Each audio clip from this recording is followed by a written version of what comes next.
Okay, we went into non-public before, so the meeting's already been called to order, so I would ask you to join me for the Pledge of Allegiance.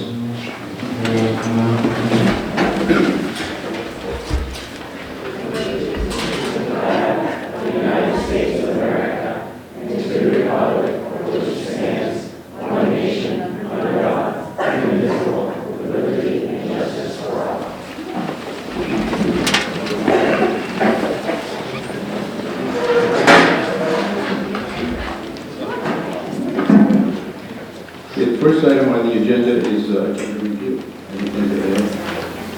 Okay. I have a question, if I might. Okay. Under agenda review, I was noticing that, oh, yes, sorry. There we go. There you go. Everyone can hear you. Okay. Testing, 1, 2, 3, okay.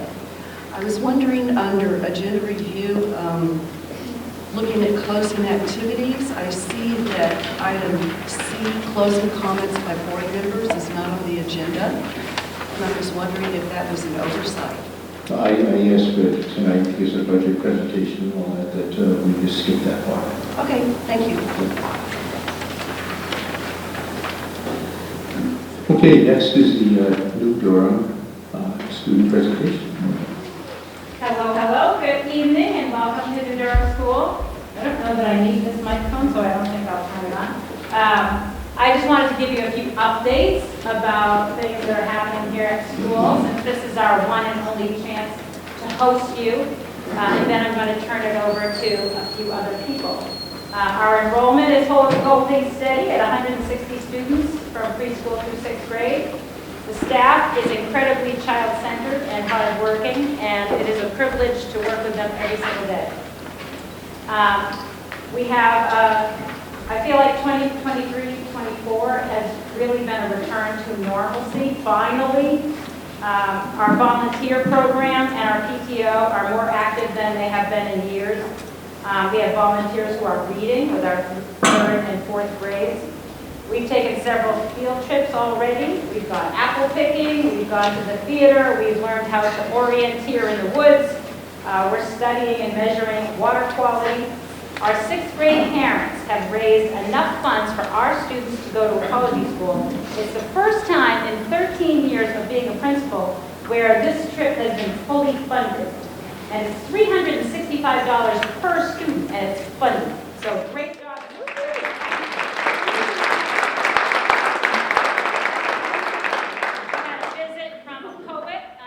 Storyteller and a musician, Jennifer Armstrong, in September. And we have an author, Matt Forrest Essenwine, is coming next week, thanks to the Children's Literacy Foundation and our local library. Regular events have included our fall open house, our book fair, our parent-teacher conferences, fire safety, the Halloween parade, and our Thanksgiving community dinner where we fed 191 people. Our Friday celebrations are happening again. And classes are taking turns where each grade level has a speaker get up and tell us what they learned that week. It is very adorable. New Durham school teachers are early adopters of the science of reading. We began the year using some new assessments, and we're providing as much intervention as we possibly can with our resources, and we already see progress in our students. We're continuing our multi-tiered systems of support for behavior. We have seen that the pandemic most significantly impacted our youngest students in terms of their social, emotional, and behavioral skills.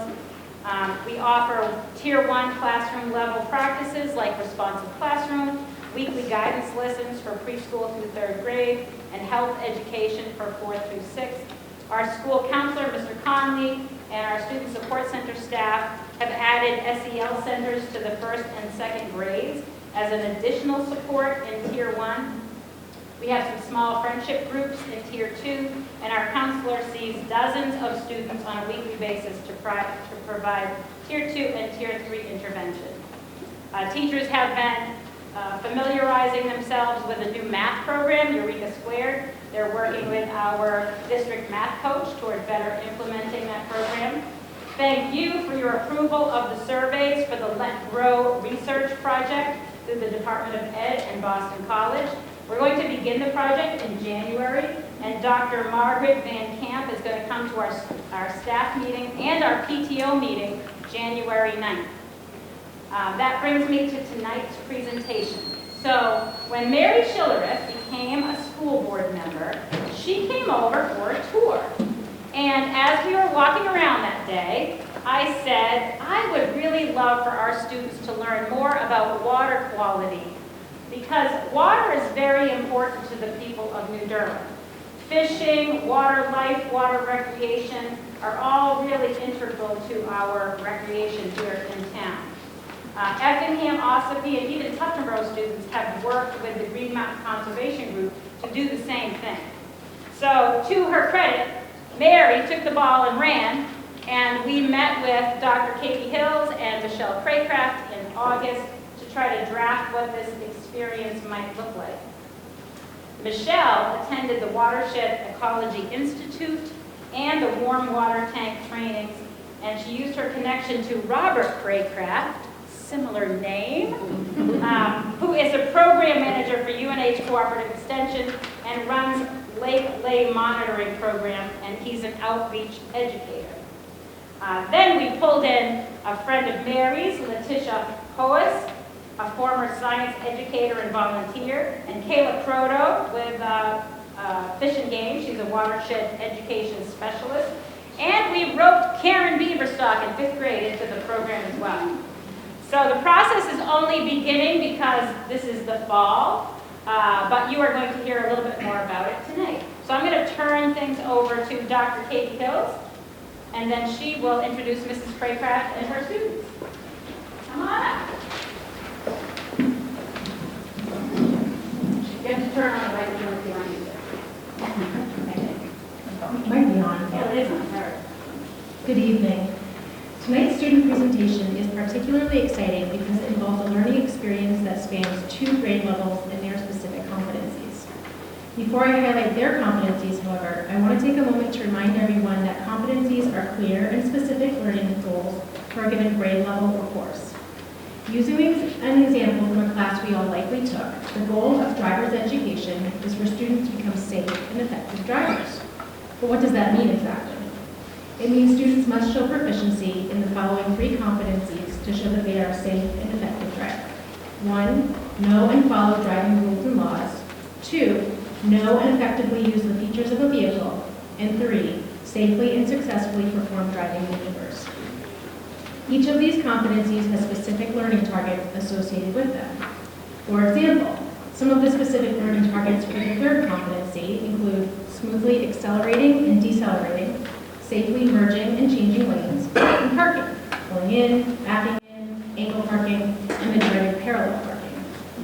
These are specific skills that teachers build into lessons or units, and students learn and practice these skills so that they can demonstrate that they can perform them. In other words, they demonstrate competence in braking, merging, and parking to show that they can safely and successfully perform driving maneuvers. Competency-based learning and grading allows teachers, students, and families to know how students are progressing toward or meeting specific competencies, which in turn helps them to know where to go next in their teaching or learning.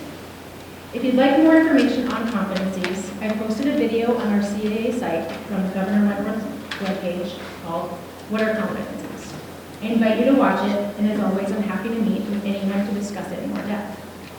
Tonight, our 5th and 6th grade presenters are focusing on 2 of their science competencies, both of which are addressed in the Water Quality Project. Our 5th grade life science competency is to analyze interrelationships and the impacts of living things within an ecosystem. Sawyer will share how he and his classmates measured various aspects of the water and land around Club Pond and Hayes Brook. They will be using these measurements to analyze and draw conclusions about these ecosystems. Having learned about ecosystems last year in 5th grade, our 6th graders are working towards showing competence in demonstrating scientific and engineering practices. Specific learning targets within this competency include making hypotheses, planning and carrying out an investigation, analyzing and interpreting data, using evidence to make and support claims, designing a solution, and communicating conclusions. their presentation tonight, River, Lincoln, Nicholas, Parker, Henley, and Joseph will show you evidence of their progress toward and even in proficiency in these targets, as well as an unexpected connection to one of their own science content competencies on gravitational force. So without any further ado, I turn it over to Mrs. Beaverstock, Mrs. Craycraft, and their students.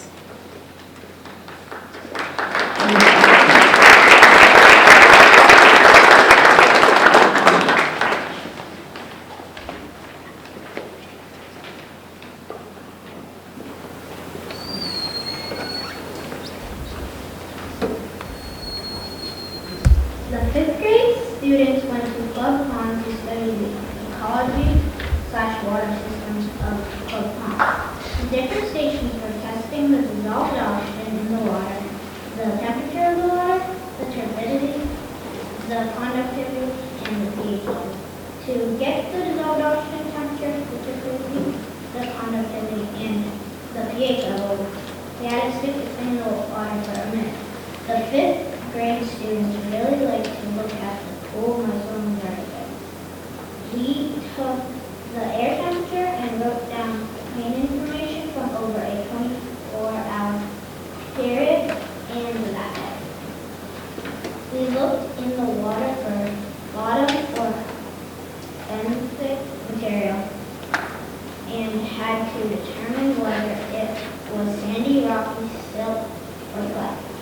We also looked in the water for vegetation, algae, and moss on rocks, woody debris, and any other objects or materials in the water.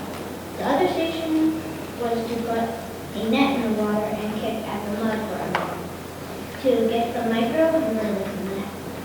We also got magnifying glasses to look at the different microinvertebrates.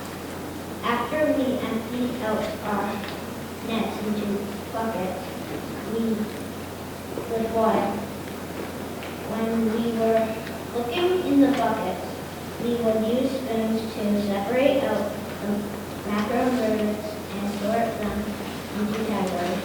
We measured with the width of the stream and the depth of the stream. We looked at the canopy cover percentage and the color clarity of the water. At the end, we dumped the water back into the pond or river. We looked at the surrounding area to see how the land was used and the vegetation that covered it. We also determined if it was a ripple, run, or pool. Finally, we looked at the research sheets to figure out what each category of macroinvertebrates were, and the water was safe for the wildlife all around it.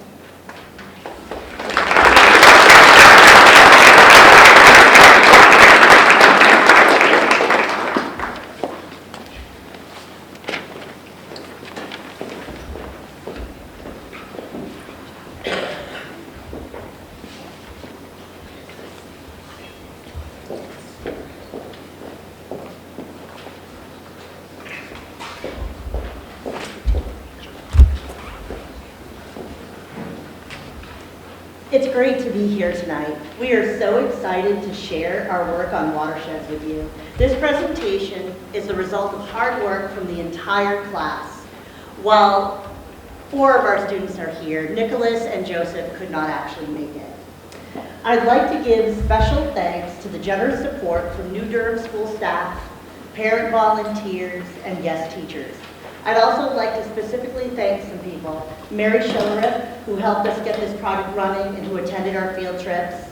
Letitia Hoas, who attended the Watershed Ecology Institute with me this summer, and who supports our field trips both by attending as a chaperone and by running activities for students. She'll also be joining us in the future as we explore ArcGIS and look at mapping and do further research in the spring. I'd also like to thank Kayla Croto of New Hampshire Fish and Game. She ran the Ecology Institute and also attended one of our field trips as an expert. Finally, I'd like to thank Robert Craycraft from UNH Cooperative Extension. Like Kayla, he attended our field trips as a visiting expert. He taught students how to use equipment and how to apply their classroom knowledge to to identifying macroinvertebrates in the field. The students presenting this evening come from our 3 research teams. They are Parker Chase, Lincoln Drake, Kenley Legg, and River Rushing.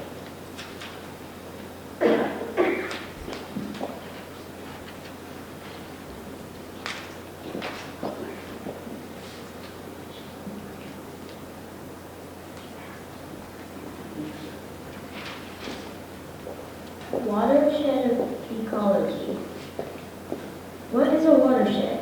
Watersheds are land areas that channel rain and snow melt to creeks, streams, rivers, and eventually outflow to points such as reservoirs, bays, lakes, and oceans.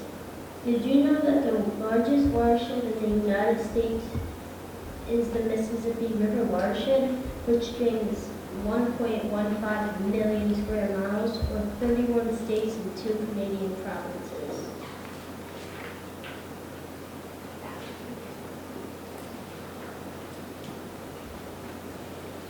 This year we have been learning about watersheds. As part of this work, we have learned about elevation, which is the height of the land. We know that the shape and elevation of the land in the watershed affects where water will flow. As water moves over the land, it picks up things along the way that can end up in streams, rivers, ponds, lakes, and eventually in the ocean.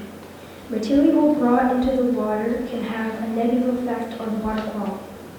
We went to Club Pond in Haysbrook, where we did the VBAC procedure to assess the quality of the water, using biological, physical, and chemical indicators such as macroinvertebrates, temperature, turbidity, conductivity, pH, and dissolved oxygen. We discovered that both water bodies had good water quality, but we expected Haysbrook to be cleaner than Club Pond and to have excellent water quality, not just good water quality.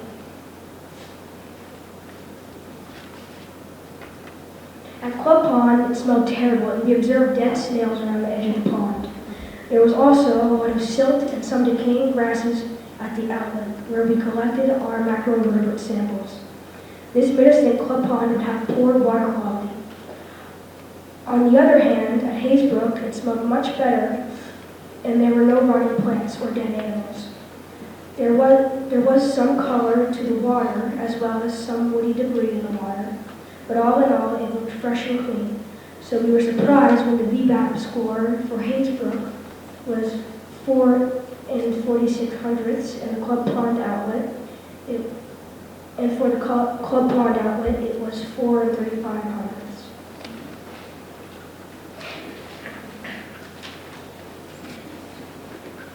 After thinking about our results, we decided that road salt and other debris from the nearby road might have affected the quality of the water at Hayes Brook.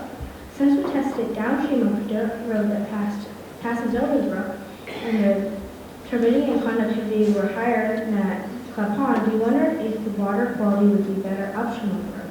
We are looking forward to testing this idea on stream. This got us thinking about erosion, so we started making connections between forces such as gravity and friction, and how these forces might increase erosion, and by doing so, decrease water quality in watersheds. We decided to make hypotheses about effects of water pressure, gravity, friction on the quality of water bodies. We also decided to use engineering practices to create systems to test our hypotheses. So we got into groups to write our hypotheses. These are the hypotheses.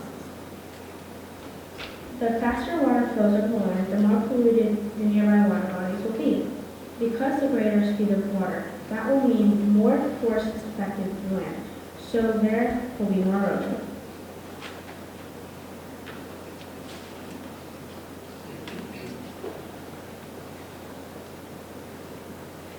Our second hypothesis is that the steeper the mountains in the watershed, the greater the amount of erosion there will be.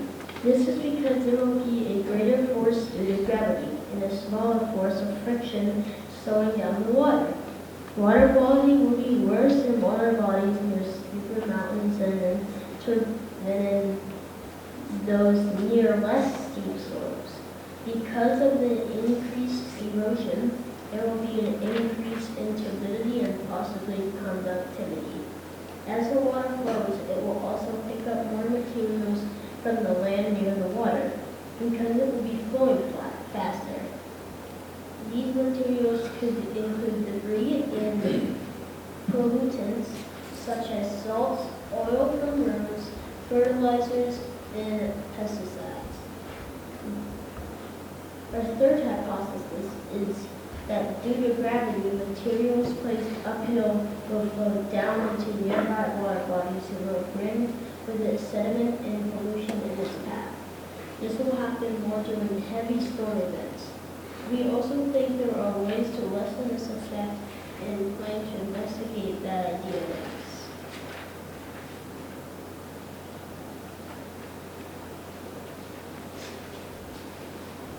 The design process. We started by brainstorming ways we could use materials to build. Then we backed up and tested and thought about constraints and the criteria needed to build models that could be used to test our hypotheses.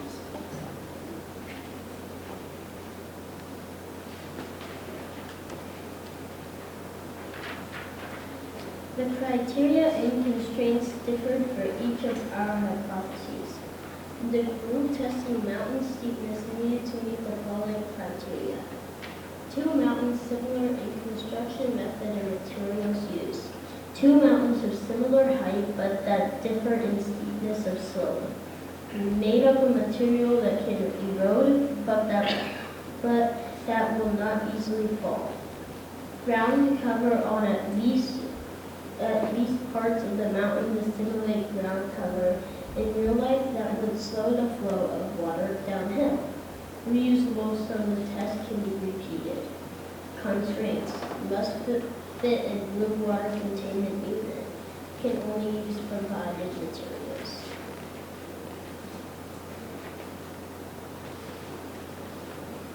For our experiment, we built 2 mountains out of cones covering dirt varying in steepness. We wanted to test our hypothesis, which is, the steeper the mountain, the worse the water quality gets in the watershed. When gravity starts to pull down on the loose dirt and debris, the gravity will take it faster and faster as it collects more dirt and debris. So if the majority of the dirt and debris falls in the water, it can completely change the water quality, ecosystem, and even the depth of the water. One constraint we had was we kept running out of materials we needed to make our mountain. We ran out of dirt, oats, and flour fast, but luckily we were able to get more of what we needed so we could continue our experiment. Because of our teaching this craft, we were able to get everything we needed and more. In our experiment, we are going to pour water on top of the mountain to see how much each mountain erodes and the effects of the water that gathers after being poured. We plan to check the water quality by collecting it and then using meters to measure the turbidity and conductivity of the runoff.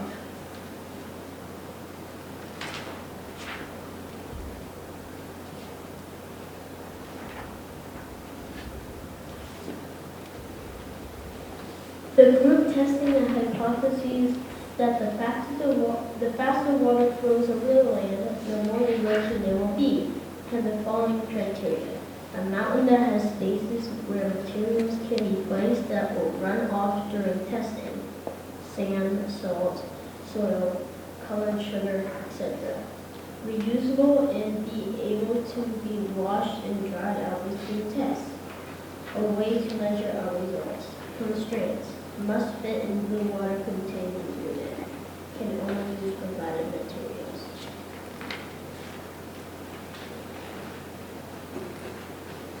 Our hypothesis is that the faster water flows, the more polluted the water will be.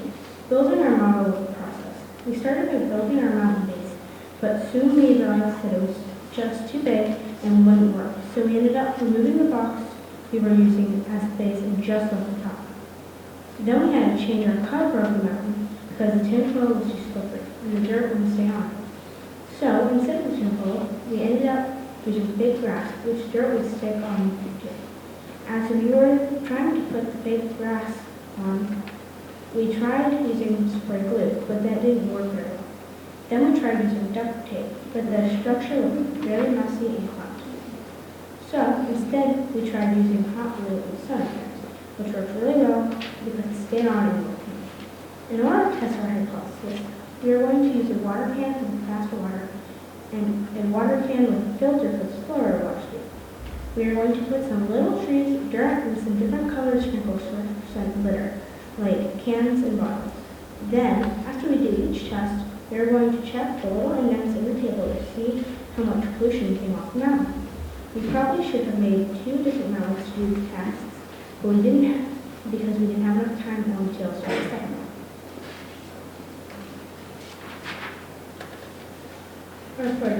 Our process steps. First, we are going to put extra dirt and grit on the mountain. We will measure it out so we use the same amount each time. Then, we will need to take the first test. The soil water test is going to be done first. Then, we will check the indents of the table to see how much debris came off the mountain. We will then plan out the indents and take note of how dirty it was. We will also collect it to test using the conductivity meter and the turbidity meter. We will clean off the mountain and let it dry. Next, we are going to run the fast water test and check the results of the water quality, as we did for the slow water test. We will then compare the runs and see which test had the lowest rating off. We are not sure we met all the criteria. We are concerned that the mountain will not dry out enough between tests. It may also collapse if the underneath gets too wet. We should be watching to see if that happens. Next time, we would use styrofoam egg cartons or would wrap the mountain in plastic wrap to make it waterproof.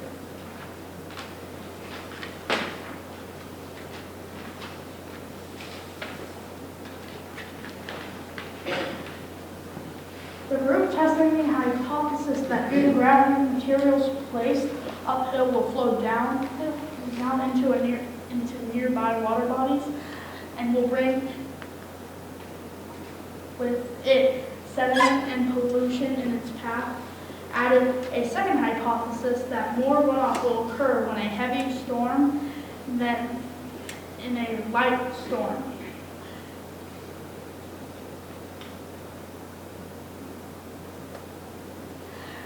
They were assigned to use the watershed table, which we have use of through UNH Cooperative Extension. They needed to design a water system that has an adjustable flow, and they needed a testing protocol that would reduce the number of variables so that the results would be valid. Criteria for the water system. Water must come out as drops for both fast and slow flow. Must be measurable difference between the amount of water that is used in fast flow versus slow flow. Criteria for testing process. The water must be applied in the same way for all tests. The amounts and locations of material on the table must be the same for all tests. Must have a way to measure the runoff so that the results can be compared. Constraints. We can only use provided materials. Our hypothesis is that if we poured water on the town to represent rain, the pesticides red, the road salt blue, and the fertilizer green would go into the water. The heavier the rainfall, the more erosion and chemicals would flow into the water. The lighter the rain, the less erosion and chemicals would flow into the water. The procedure. Number 1, set up the table with included items, animals, buildings, trees, vehicles, etc. 2, place materials on to represent fertilizer, pesticides, road salt, sand, and soil. A, fertilizer, green sugar, 1/4 of a teaspoon. B, pesticides, red sugar, invert shaker, twice over crops.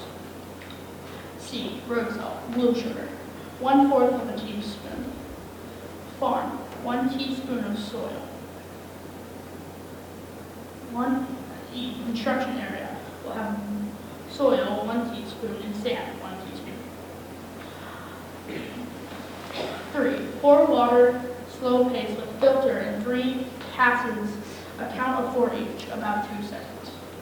4. Observe runoff and record. 5. Rinse and dry the tape. 6. Repeat the setup. 7. Pour water fast pace with no filter in 3 passes, a count of 4 each, about 2 seconds.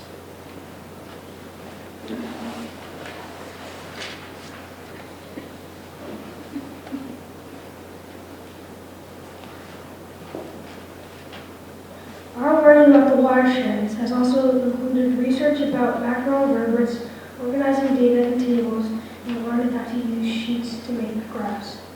We've also learned about contour maps and have attended an orienteering class. We now are just getting started with our warm water tank, which has some macroinvertebrates but no fish yet. And soon we'll be using a mapping tool called ArcGIS to further explore watersheds. Of course, our next step is to carry our experiments so that we can reflect on our model designs and so we can analyze the data we collect to see if our hypotheses are supported. Thank you for your time. Are there any other questions?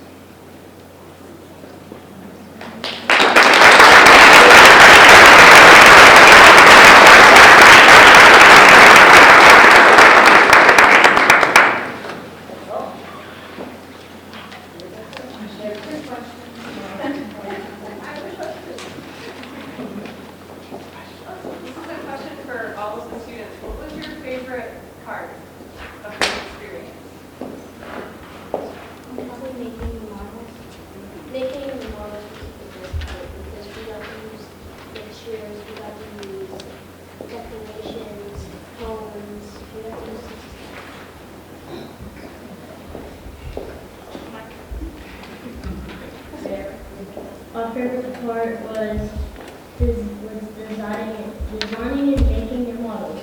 This was because we got to use greenery, decorations, animals, cones, and everything, etc., just to make stuff that we could test. It sounds fun and is fun.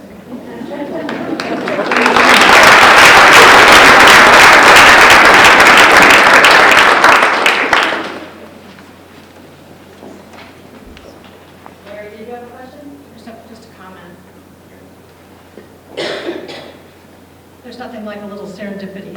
It happened to just walking down the hallway and a comment from your principal and being able to connect the dots. I had so much fun, and I am looking forward to the spring. So well done, you guys.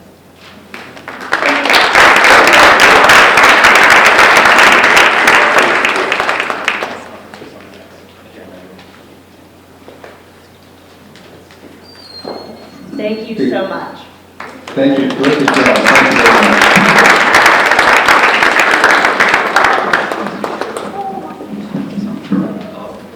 Thank you very much. I can't tell if it's working or not. It's okay. It's working, okay. I was wondering if you could answer some of the public there's a lot of things in my Well, I'm not opposed to that. If the rest of the board is okay with that. I'll make that. Okay. I'll second. Okay, it's been moved and seconded to move the public input up before the motion to approve the minutes. All those in favor, Dana? We're moving the, yeah. We're moving public input up before the approval of minutes. Yes. And Tom? Yes. Brody? Aye. Stephanie? Sure. Mary? Yes. Charlie? Aye. Jim? Jim? Yes. The chair was aye as well. Okay, so we'll start with public input. I would also entertain a motion to increase the public input time at this point from 15 minutes to 30 minutes at this time during the meeting. I'll second that. Okay, moved by Stephanie, seconded by Tom. All those in favor? Dana? Tom? Aye. Brody? Aye. Stephanie? Mary? Charlie? Aye. Dr. Jim? Jim? Yes. And chair votes aye as well. So we'll have 30 minutes of public input at this point. Please go up to the mic, introduce yourself, in the town of Crum. And please try to limit your comments to about 3 minutes so everyone has an opportunity to speak. And we will have an additional 15 minutes of public input at the very end of the meeting as well. So first person who would like to speak, please go up to the mic and introduce yourself.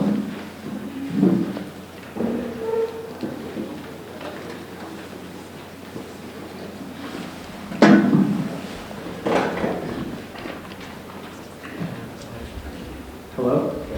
Good afternoon, school board members and superintendent. My name is Dominic Alberto. I stand before you today not only as a member of the soccer team, but also as a representative of Student Council, the vice president of the Student Athlete Leadership Team, and a captain of the soccer team. My perspective is rooted in both academic and athletic achievements, and I am positive my whole team agrees with my statements here today. I'm here to speak of a matter of utmost importance, which is the dismissal of our esteemed soccer coach, Dr. Eric Nelson. Before his tenure, not once in the history of Kingswood men's soccer did the team reach the NHIA playoffs. Coach Nelson's transformative leadership has changed that narrative, guiding us to the playoffs 4 out of the 6 years. The last 3 years have been Final Fours and 1 bid at the state championship. His significant skill as a coach is not only seen in our community, but statewide, when he was awarded Coach of the Year just 2 seasons ago. What sets Coach Nelson apart is not just his strategic gameplay on the sidelines, but more so his undevoted commitment to our team. Despite the demands of his full-time job, he pours countless hours into our team. His passion for the sport and genuine care for each player allows our team to thrive in no other way a coach can do. The dismissal of Coach Eric Nelson is not only a severe loss for the team and soccer community, but additionally the environment our coach makes for our games would no longer be there. This would also be a severe loss for student spirit. Superintendent, I speak in front of you today on behalf of my team, asking you to reconsider the termination of Coach Eric Nelson for the benefit of our soccer program and the collective spirit of our school. Thank you for your time.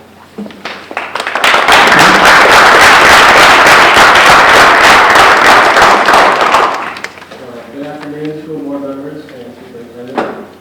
My name is Noah Silva, and as a captain of the soccer team, vice president of the student council, and president of the student athletic leadership team, I'm speaking here today not only to advocate for Coach Eric Nelson, but also for the future of the whole Kingswood soccer program. Coach Nelson's commitment to our team has been unparalleled to any other coach I've ever had or seen before. Despite his full-time job as a doctor, he has devoted unthinkable amounts of his own personal time to the benefit of our soccer team and lives. His dedication and passion for the sport has led us to remarkable achievements, like no other Kingswood soccer coach has ever done before. Most notably, he's consistently led strong playoff runs for the past 4 years, which is a milestone that has never been before seen in Kingswood soccer history. Coach has shown us that anything is possible, and ultimately made it his own not to only teach us how to win games, but how to have the passion and the spirit in all that we do, on and off the field. I believe Coach's dismissal would be a great disservice to the future of this program, and also to those who have looked up to him for years as a mentor, teacher, and as a coach. I strongly encourage you to reconsider this decision, as my coach's legacy at Kingswood should not be over yet. There are still many upcoming years within this program, all of which could reap great success under his guidance and leadership. Thank you very much.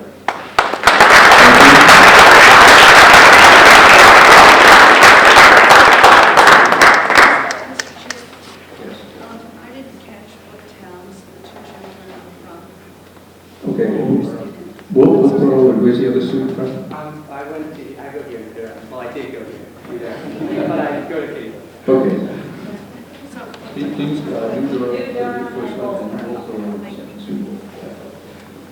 Yes.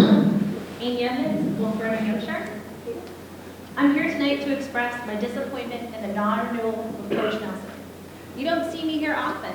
In fact, the last time you did, I was protecting the budget that the school deliberative session in 2019.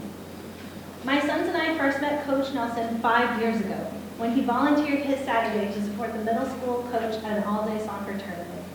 It was freezing, but he stayed the entire day on the bench.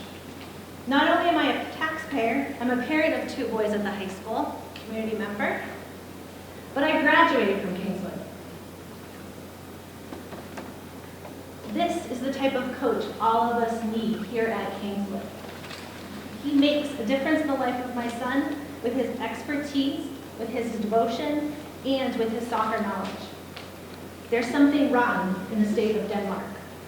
And this is absolutely disgusting that Coach Nelson was non-renewed. Why are two administrators able to ruin a soccer program? Who gave them this unchecked power? For me, the worst part is how it hurts the district. My grandmother taught at Carpenter School for 20 years, and my mother taught there for 25 years. I do not take coming here lightly. If I am here tonight expressing these thoughts and having these doubts, imagine how the general public feels about the decisions of the district's top administrators. This is the timeline of events. Number 1, Nelson wrote the letter and sent it to Athletic Director House for approval and input on November 1st, 2023, just after midnight. 2, the AD forwarded the letter to the principal immediately. 3, Coach Nelson looked for an update on November 1st of 2023. The athletic director advised it had been forwarded to Familari for feedback, and then the AD followed up with Familari via email on November 2nd. Familari responded to the AD via email on November 2nd at 11:01 in response to the AD that the letter was well written and conveys a clear tone seeking improvement, and to feel free to send it to the NHIA on behalf of Nelson.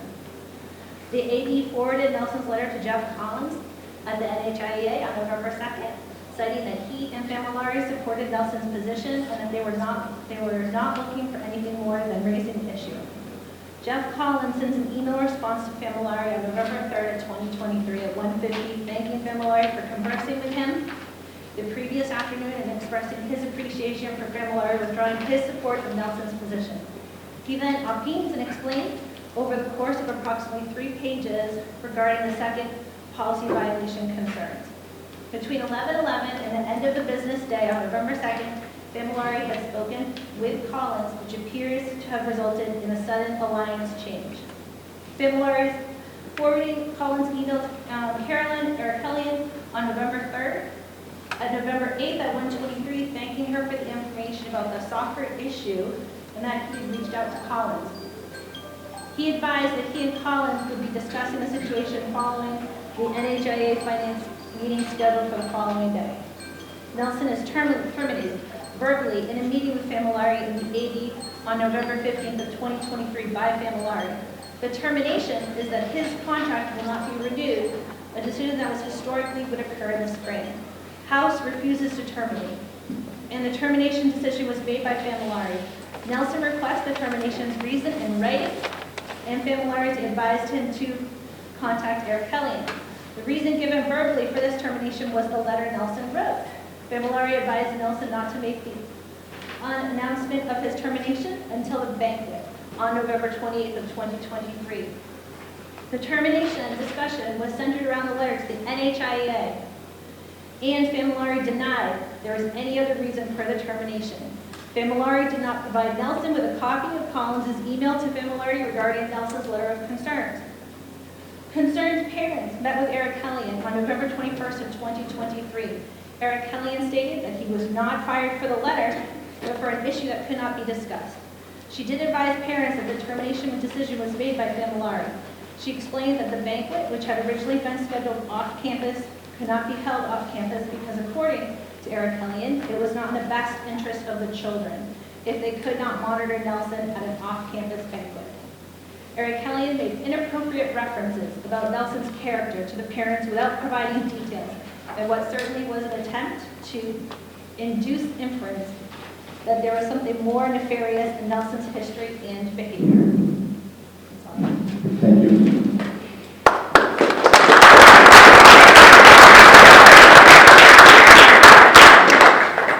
Good evening, my name is Meredith Cuttle. I'm a Wolfeboro resident. I have 3 children at Kingswood Regional High School, 2 of which are coached by Dr. Nelson. Some relevant considerations in accordance with the whole process of what happened to Dr. Nelson.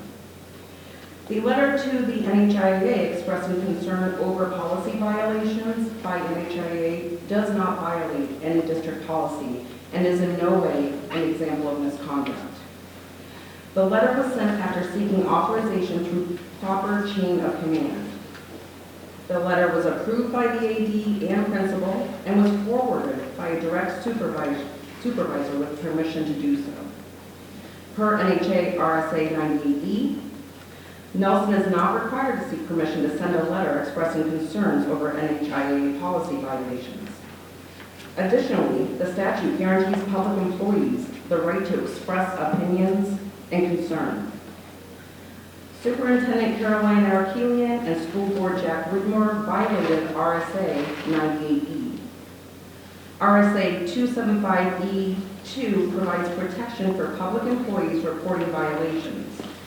Superintendent Caroline Arakelian and School Board Chair Jack Whitmore violated the statute by making the decision to terminate Coach Nelson as retaliation for a letter they were concerned was not a good look for the district.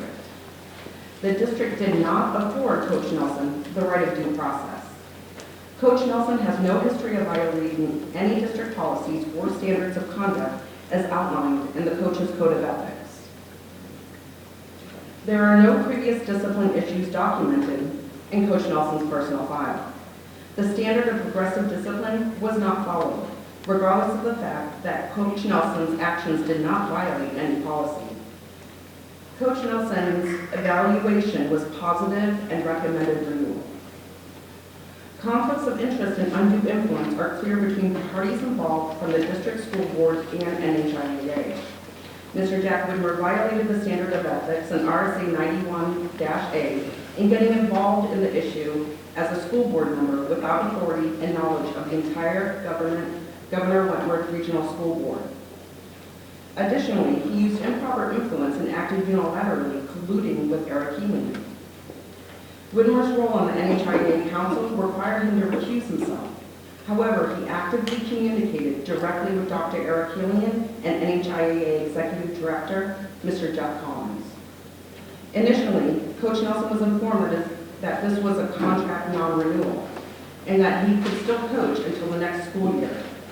However, the district immediately took action confirming that he had been terminated effective immediately, to include disabling his district email on November 15th, prohibiting him from assessing and responding to current emails or corresponding with students, families, and others regarding end-of-season tasks.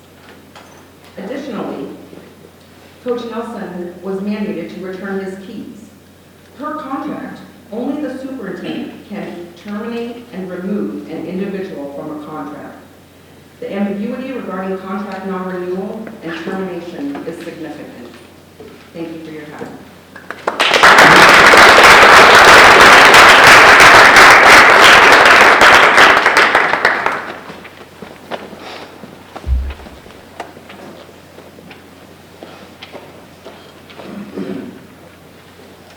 Kristen Murray or New Durham, probably don't need the microphone. The board has been in receipt of my correspondence regarding the issue. The reason why I'm addressing the board tonight is that I want to make sure that everybody is cognizant that the issue here isn't just about the termination of a coach. The issue here is that the situation, how it came about, and all of the questions about ethical behavior, violation of 98E, 91A, 275, by those in the position of making those decisions, resulted directly in the resignation of Athletic Director Aaron House. And that's a big deal, and that needs to be a big deal. If this can happen to one coach in this manner, the question becomes, what else is going on here? And the bigger picture is that Aaron's been here for 8 years in that position. His family resides in the area. They have rooted themselves in this community. And the impact, as great as it is for a soccer team, the bigger picture is what is the impact on the entire athletic program? And can this happen to other departments and programs within the school district? And I need to make that really clear, and that the board is aware of that and looks at that whole situation holistically and comprehensively. Additionally, I also made it clear, without belaboring it, that I believe that an investigation needs to be conducted by a independent third party into how this materialized and directly looks into the actions, decisions, and behaviors of those involved. I also implore the board to step back and call out behavior of board members who are acting in a unilateral manner and who are not following RSAs, who are not following policies, who are doing things when the entire board doesn't know. I wrote the timeline that was read tonight. I don't even know who read it, but I wrote that because I compiled all the data that I was able to get my hands on. Board members didn't know that this was an issue until they saw it on Facebook and through the rumor mill. This started on November 1st. He was terminated on November 15th. And the board doesn't become aware of it until somewhere, I know I fired off my stuff around the 25th of November. So when you went into non-public on the 28th, you all were aware of this situation. And it should have been addressed publicly and something set forth in terms of how you're going to deal with it. But it is absolutely unacceptable for a board not to have been brought into the loop on this situation and that they had to find out about it through Facebook. Thank you.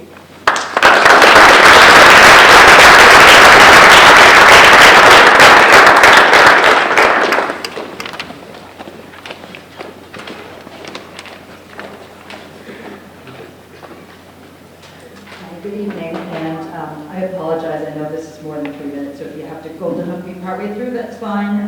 My name is Lenore Clark. I'm from Wolfeboro, and the take-home message, in case I do have to get called partway through this, is please give Dr. Nelson the public hearing that he's asked for. My name is Lenore Clark. I am not a soccer parent, but I have children at Kingswood, including one who plays a different fall sport. I am a Wolfeboro taxpayer and voter and have volunteered on the Municipal Advisory Board since 2006, the last 4 years as chair. Along with my husband, I am also Coach Nelson's other boss. In the 2.5 years he has worked for us, Dr. Nelson has exhibited nothing but knowledgeable professionalism and genuine excitement for his job. Our own student athlete has learned much from him and came away from appointments engaged and enthusiastic about sports health. As passionate as Dr. Nelson is about sports medicine, it is obvious where his heart lies when you see the soccer paraphernalia in his office. This is the guy you want coaching your kid. Through 3 seasons, we have learned that my husband can expect to become a soccer widow every fall in the office. Dr. Nelson doesn't have children and is not coaching out of obligation like parents of student athletes sometimes do, and he sure doesn't do it for the pay.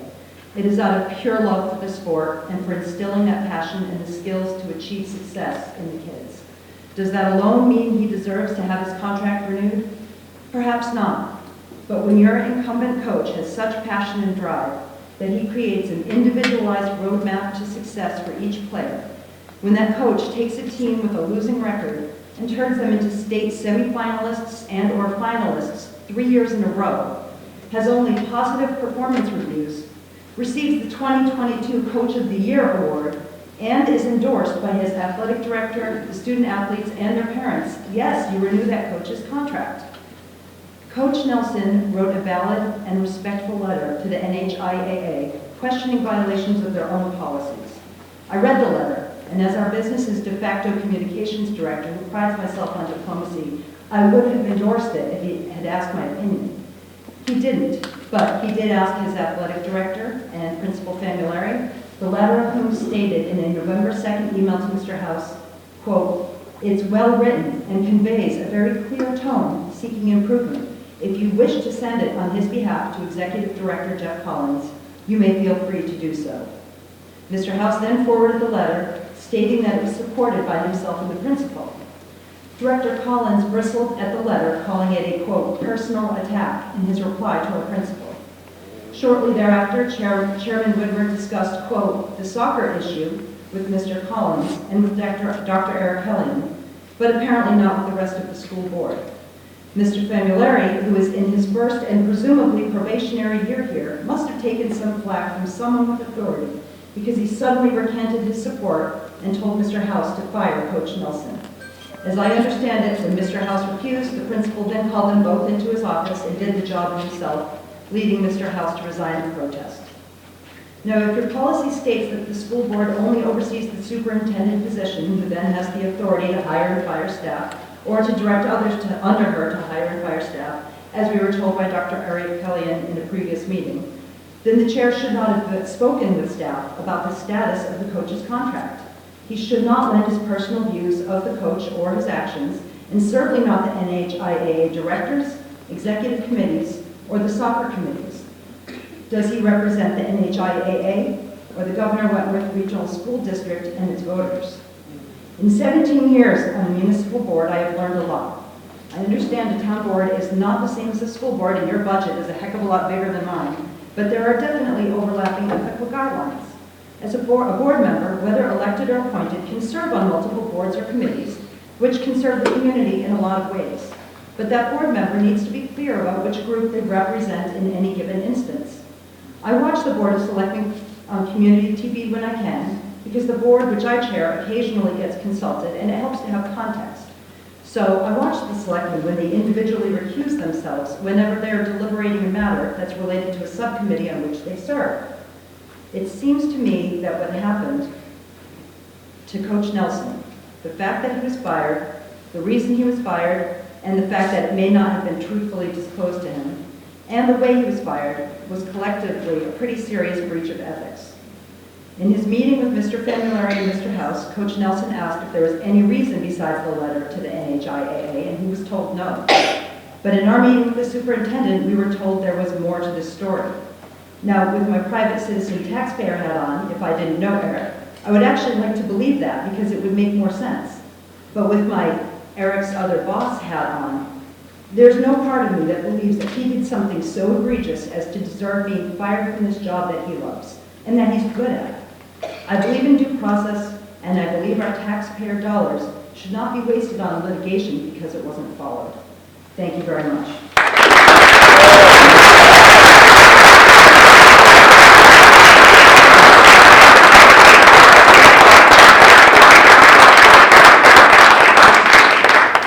Okay, would anyone else like to speak at this point? Again, we will have public input at the end of the meeting as well.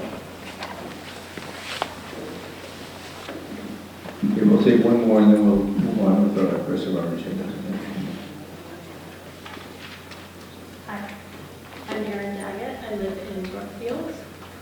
As the current high school curriculum project manager, I'm in an unusual position tonight as I ask you to consider the significance of sustaining this role. My conviction stems from the realization that the upcoming year is a pivotal year for our teachers, marked by a shift in our grading platform and potential adoption of a new student information system. In light of these changes, teachers will be required to support the project manager offers as they navigate unfamiliar technology, adapt a novel grading methodology, and continue the shift in best practices around curriculum. Recognizing the intricate connection between curriculum and classroom, I am prepared to act as a liaison between our staff and the various demands of this transition.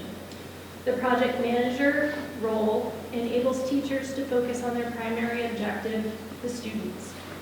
I want to emphasize the continued need for in-house support as our teaching staff progresses through the state-mandated transition.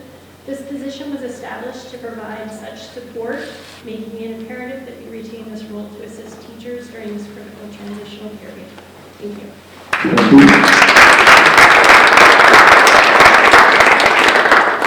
Okay, one more. That's it. We will have more at the end of the meeting. Thank you. Hi, my name is Laura Crane. I'm a proud resident of Tufton, New Hampshire, a parent of two students who have flourished from the Governor Regional School District because of teachers and coaches. And I'm also the head of school counseling at Kings Regional High School. I am here in a different reason tonight, and that is to address the school budget. I understand probably more than most how complicated the school budget is. It is not easy. There are choices to be made to benefit our students and our taxpayers. But I'm asking and advocating that the reinstatement of the high school curriculum project position continue for the 24-25 school year. I understand the critical role has been cut, and I'm here to emphasize the significance of shaping the future of our children's education. Last year, I was president of the school board meeting, much like this tonight. It was a long meeting, and where the continuation of the high school curriculum project manager was discussed and voted on. At that time, the board approved the position for a year-to-year basis. It was essential to note that during that meeting, no one articulated the need for the high school curriculum project manager as a one-year initiative. The approval was not an endorsement of a short-term fix, but rather an acknowledgement of an ongoing need for dedicated support in curriculum development. The faculty and staff at Kingswood have been investing considerable effort and time in developing and aligning competencies and standards. While much progress has been made, we find ourselves what I would decide is at a halfway point. Much work remains, particularly addressing assessments and refining grading practices. These critical discussions and advancements can't occur unless we have a solid foundation in place. While we are fortunate to have a K-12 district curriculum director overseeing the broader educational framework, the unique challenges and demands at the high school level require focused attention. This is precisely why we dedicated this high school curriculum project manager as was initially introduced. Without a dedicated high school curriculum project manager, the progress we've achieved thus far will stall out, as our staffing required to complete this critical process is simply not there, leaving us unable to bring our efforts to fruition in a timely manner. Education is a continuous journey of improvement and adaptation. The role of curriculum project manager is not a temporary fix, but an essential component of evolving and dynamic an educational system. The benefits of having this dedicated position is to extend far beyond the time frame. I implore you to recognize the ongoing necessity of this position and reinstate it for next year, and let's ensure that we build this foundation doesn't crumble to a lack of support. Our students deserve a curriculum that's comprehensive, forward-thinking, and equipped to prepare them for the challenge of the future. Thank you for your time and consideration.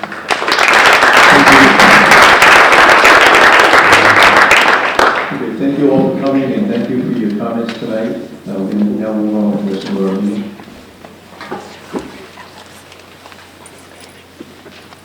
Okay, the next on the agenda is the approval of our minutes. First is the approval of the board meeting on October 17th. At that meeting, the only member not in attendance.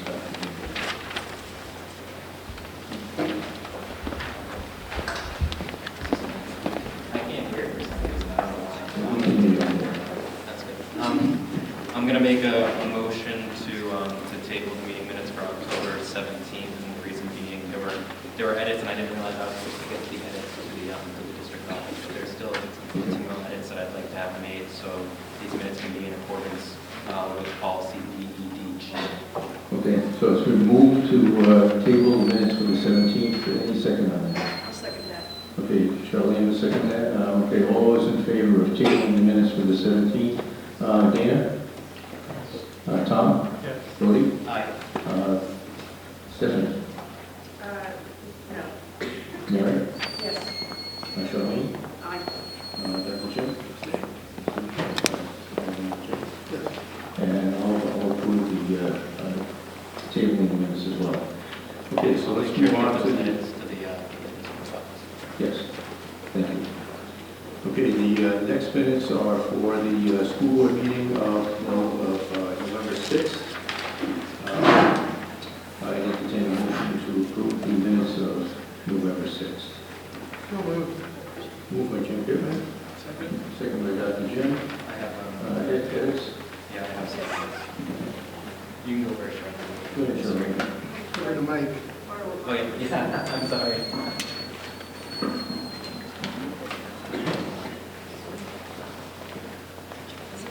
Yeah, I think so. That's fine. Okay. Yes, it was. Is it up? I think so. Okay.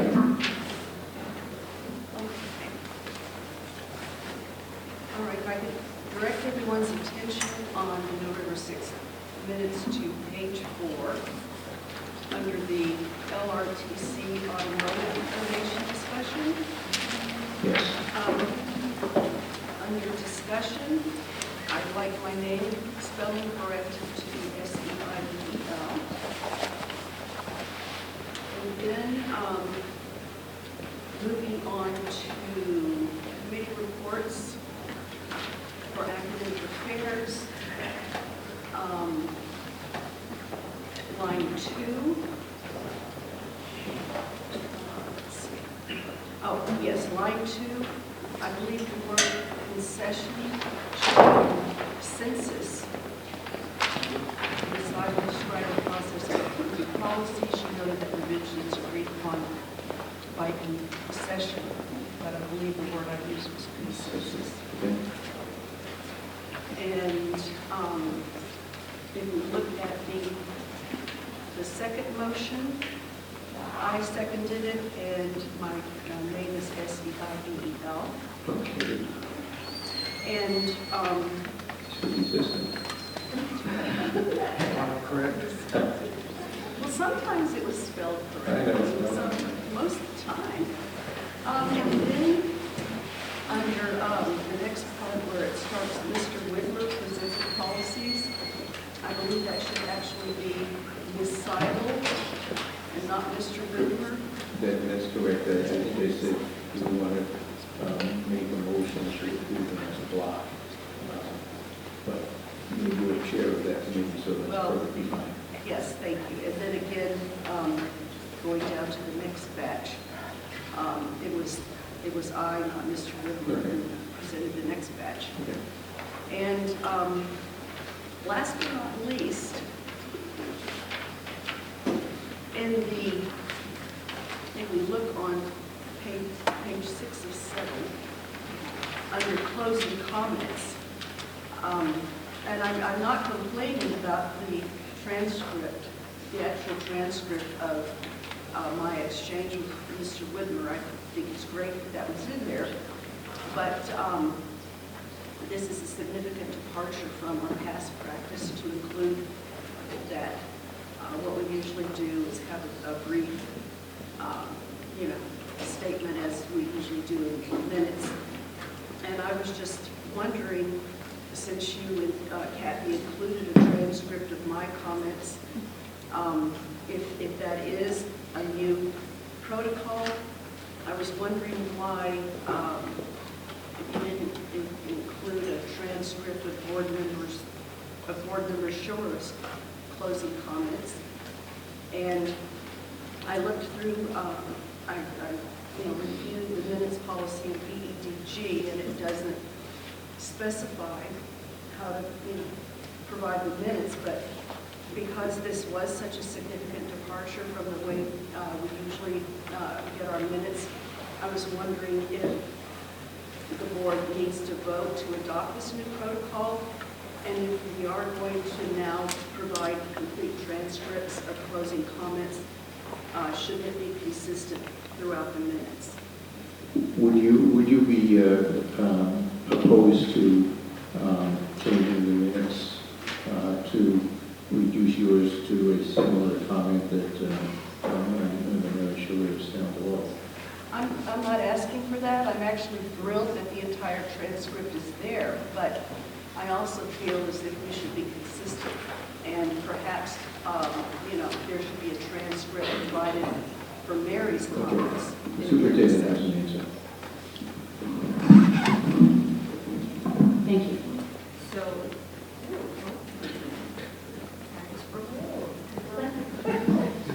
Oh, I hit the button. Thank you. So the reason that there is more for yours there, Charlene, is because if you recall, you had requested that we articulate your closing comments at that meeting. So at the last meeting, there was a question about the closing comments. So we had gone back to the recording and put the transcript in so we had it accurately. So this was only by request. So are you saying that you interpreted my correction of my closing comments at the October meeting to mean that I wanted a full transcript? I believe your comment was, I request that the closing comment accurately reflect what I actually said.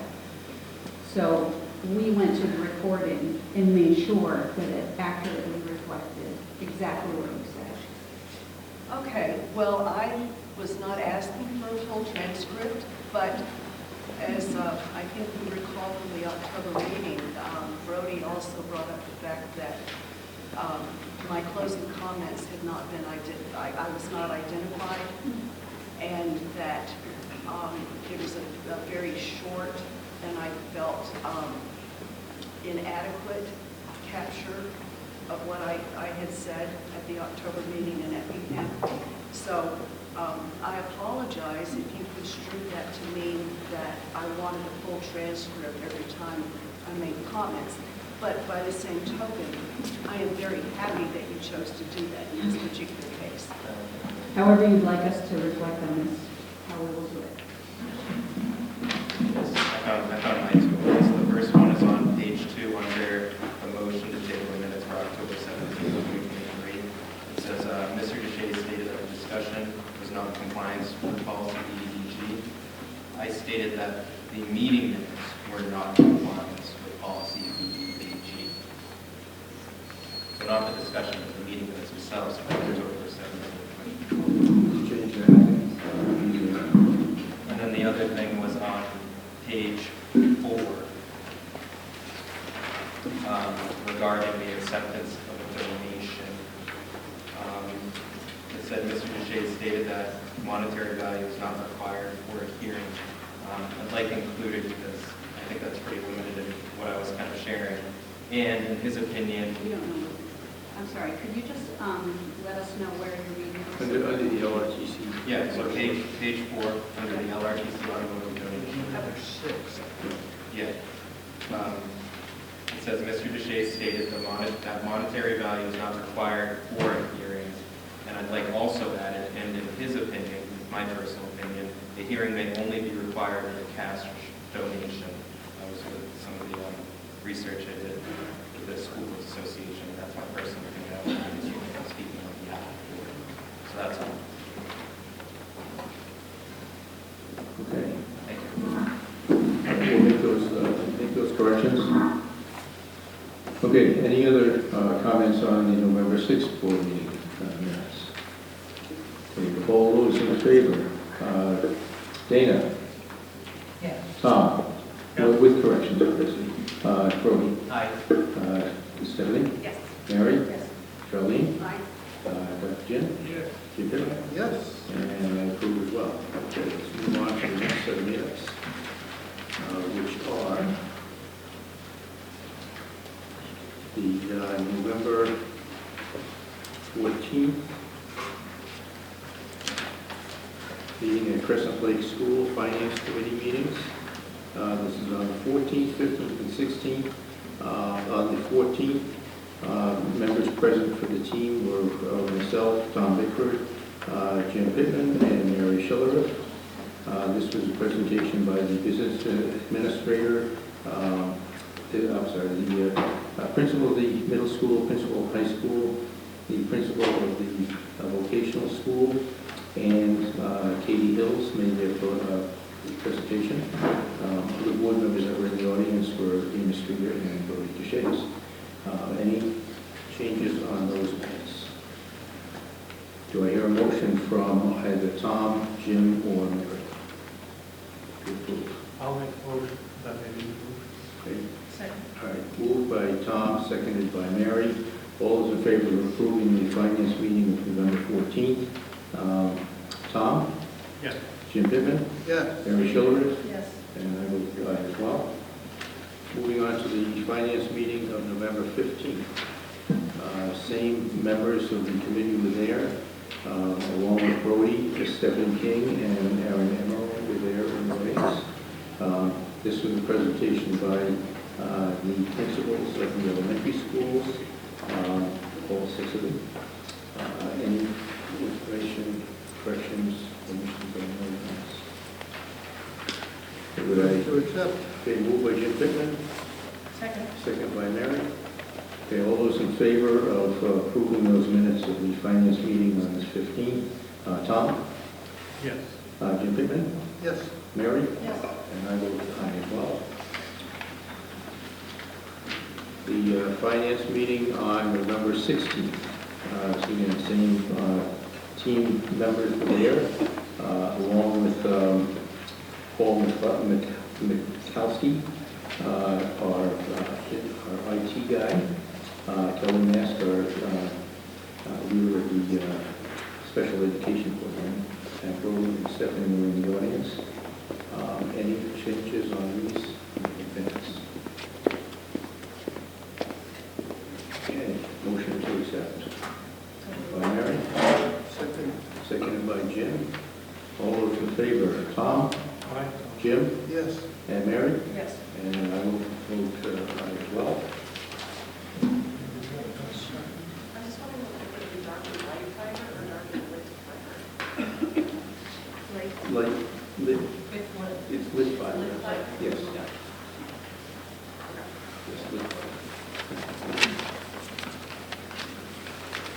Okay, academic affairs minutes for November 17th. The academic affairs committee present were Brody Deshays, Dr. Manning, Mary Schiller, and Charlene by telephone. Any changes or, go ahead. Just one, Charlene, correct me if I'm wrong, but the motion under the second motion, so under policy discussion, that first motion under that section, it says to add policy BEDA. I remember your motion was to amend policy BEDA. Maybe the amendments. Can we change that motion then from to add to amend? That's my recollection as well. Thank you for the catch. Okay, any other comments on that? No, I'll make a motion that we accept. Okay, motion by Brody, seconded by I'll second Dr. that. Jim. From Dr. Jim in a second. Okay, okay, all those in favor, Brody, Aye. Dr. Jim, Mary, Yes. and Charlene. Aye. Okay. Next one is academic affairs meeting on November 28th. And the members present there were Charlene, Brody, Dr. Jim, and Mary. Any corrections or changes to the case? I know I at least have an edit on the second page where under the motion, the very last policy cited ECAA. It should actually be ECAAA. So 3 A's. Okay, you're talking about a motion? No, the under that policy, but he already has ECAAA in the second line, the first one in the second line. No, but we made an exception to not withdraw ECAAA. And so the other, I think, good catch on that one, that one should be ECAA. Okay. One is the energy conservation policy, the ECAA, is a duplicative policy that we're adopting a new policy to replace. Okay. Okay. You got it. Yeah, so Stephanie, tonight we have first read for ECAAA, we're adopting that one. And these were to remove policies for removal. So these policies were removed. They're different policies. Right. Okay. The error is the motion, we have these policies under, we're keeping ECAAA and not withdrawing it, and we're withdrawing ECAA. It's in our agenda, it's indicated correctly, it's just transcribing correctly in the meeting. Yes, reads for withdrawal with the exception of policies ECAA and EBDR. Yeah. Okay, but we also took out ECAA, right? We removed that from the law. Just 2 days. We can hold on these minutes if you want to double check that before. No, we moved to remove ECAA, and we did not, and in the same motion, we made an exception for ECAA, and we have it backwards in the motion. It should be ECAA as a policy withdrawn, and with the exception of EBDD-R and ECAA. Yeah. Okay. Just so everyone's, I know it's confusing because we're just saying a bunch of letters, but they mean something to me. They've got it down here. So Okay. if they've got it and you're okay with them making the correction, we're good. Yeah, and I think, I thought I had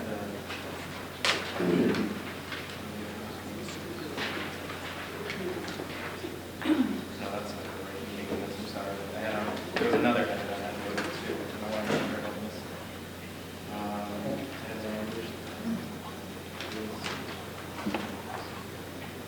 Do we have a motion on this policy?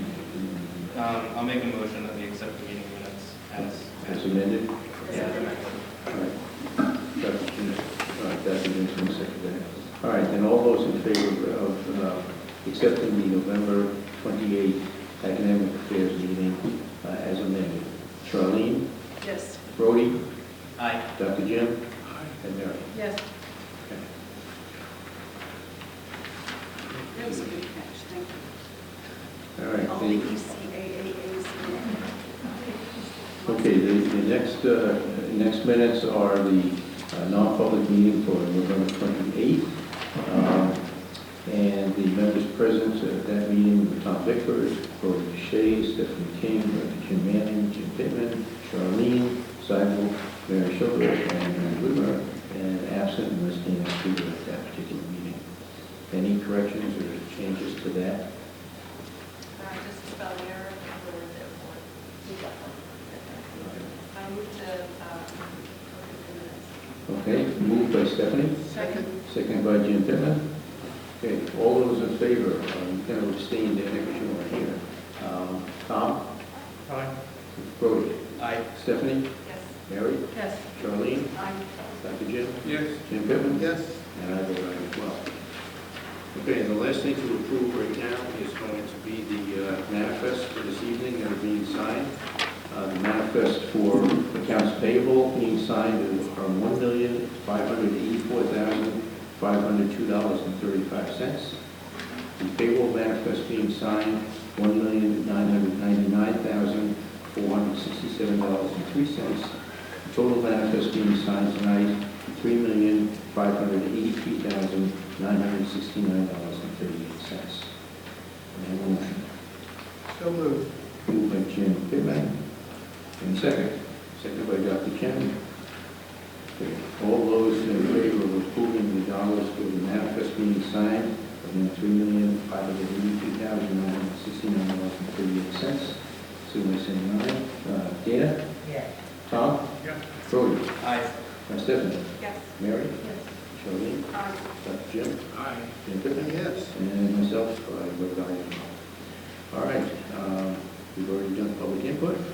Elliot, I'm sorry it's taken so long to get to you, but you're up. Thank you very much. I'll go here. Sorry, Thank you. Good evening, everybody. My name is Elliot Giesler. I'm from Tuckerberry, New Hampshire. Oh, is it on? No, what's up? One, two, three, four. Switch says on. I don't know. I'll talk about it. Elliot, before you start, I have to say that Beauty and the Beast was absolutely fantastic. Thank you.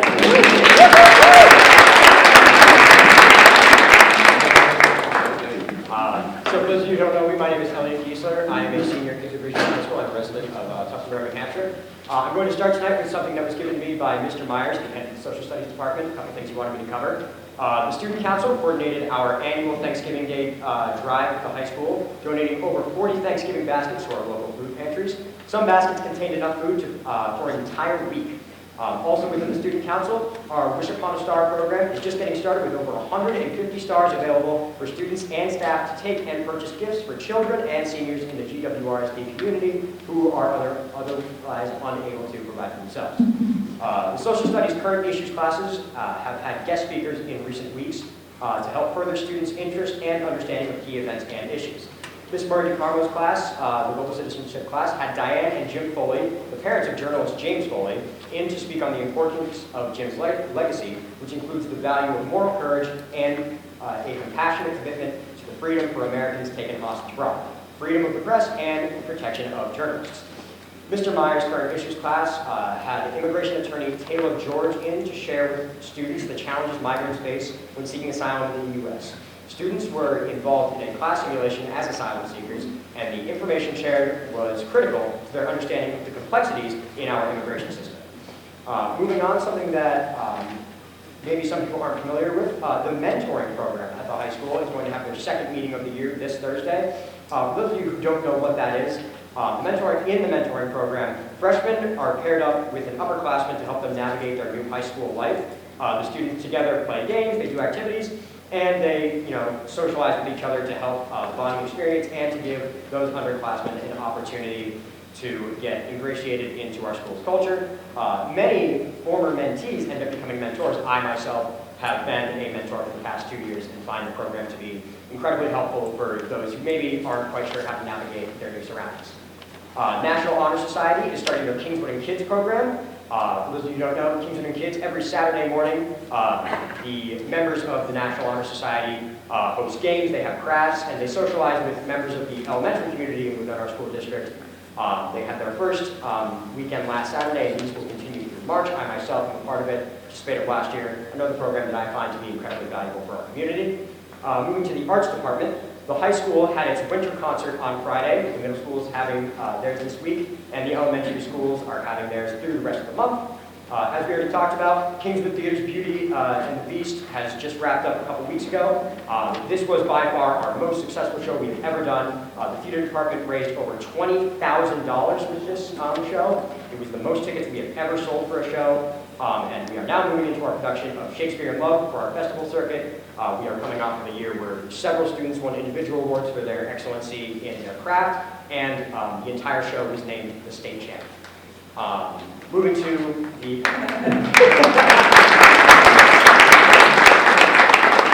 That was last year, we still have to win this year. Moving to the athletic department, the KRHS Winter Athletics are now through their tryouts phase, and games will begin around the start of January, with practices already started. Now, I would like to start by apologizing. I know this issue has been talked about to death, but I would find it to be a failure of my duties as the student body representative if I did not discuss this issue. It would be an exaggeration to say that I have talked in depth about the termination of Coach Nelson with every member of the soccer team. However, what I can say in great confidence is I have talked to a majority of the upperclassmen on the team, and to a man, unanimously, they all agree that they believe Coach Nelson should be given his position back. I'm here to represent the student body, but I'd like to speak personally for a second. Last year, a little bit of a passion project of mine, I hosted a sports talk show that was run out of our technology center at the high school, where I mostly talked about pro sports, but I decided that I wanted to touch upon some Kingswood sports as well. The soccer team at that time was in the midst of an incredibly impressive run, which ended up ending with them being the state runners-up. And I decided that I wanted to try to interview Coach Eric Nelson. I shot him an email, but I knew at the time he was a very busy man. I thought my chances of actually getting to talk to him would be very slim, and I would have understood if his answer was no, because again, he's a very busy guy. But that didn't happen. Coach Nelson took the time, and he took the opportunity to sit down with me and talk to me and do something that he didn't have to do. And just through talking to him then, I was able to get insight into the passion that he has for this team, the talent that he has for coaching, and the depth of knowledge that he has. In the opinion of myself, but more importantly, in the opinion of the student body, these qualities, talent, passion, and knowledge, are things that our athletic department has lacked in the past, and Eric Nelson has given us. The world needs more Eric Nelsons, and it would be a shame if we got rid of the one that we are given. I want to make it clear, this is not a scathe on any of the members of this board. I know you all very well, and I find you all to be smart, talented people. But what I would also say is that, while yes, did Eric Nelson make a mistake? Maybe. I don't know enough about the situation to make that call. But what I do know is that he has been an incredibly positive and an incredibly successful member of our community, and it would be a shame if he was terminated for one small mistake. Let us not judge a man on his one sin, but on his many successes. Thank you.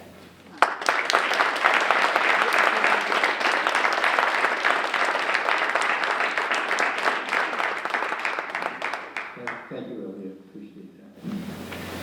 Okay, moving on to the superintendent. Thank you. So you have the district update. I'll just point to one change.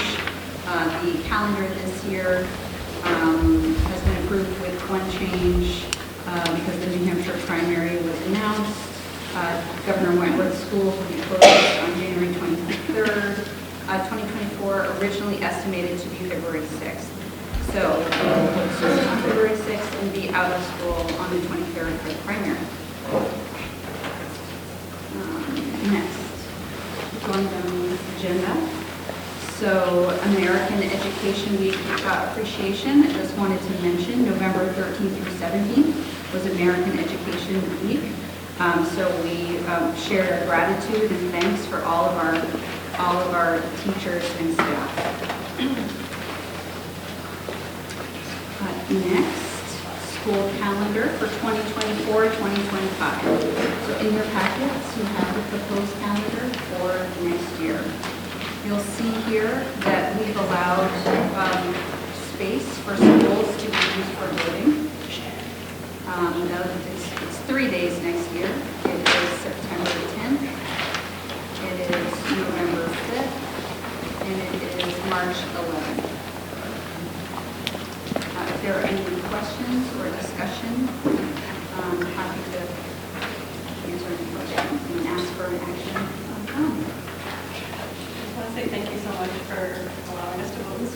You guys become, you have everybody in your room. And I'll make a motion to approve the calendar.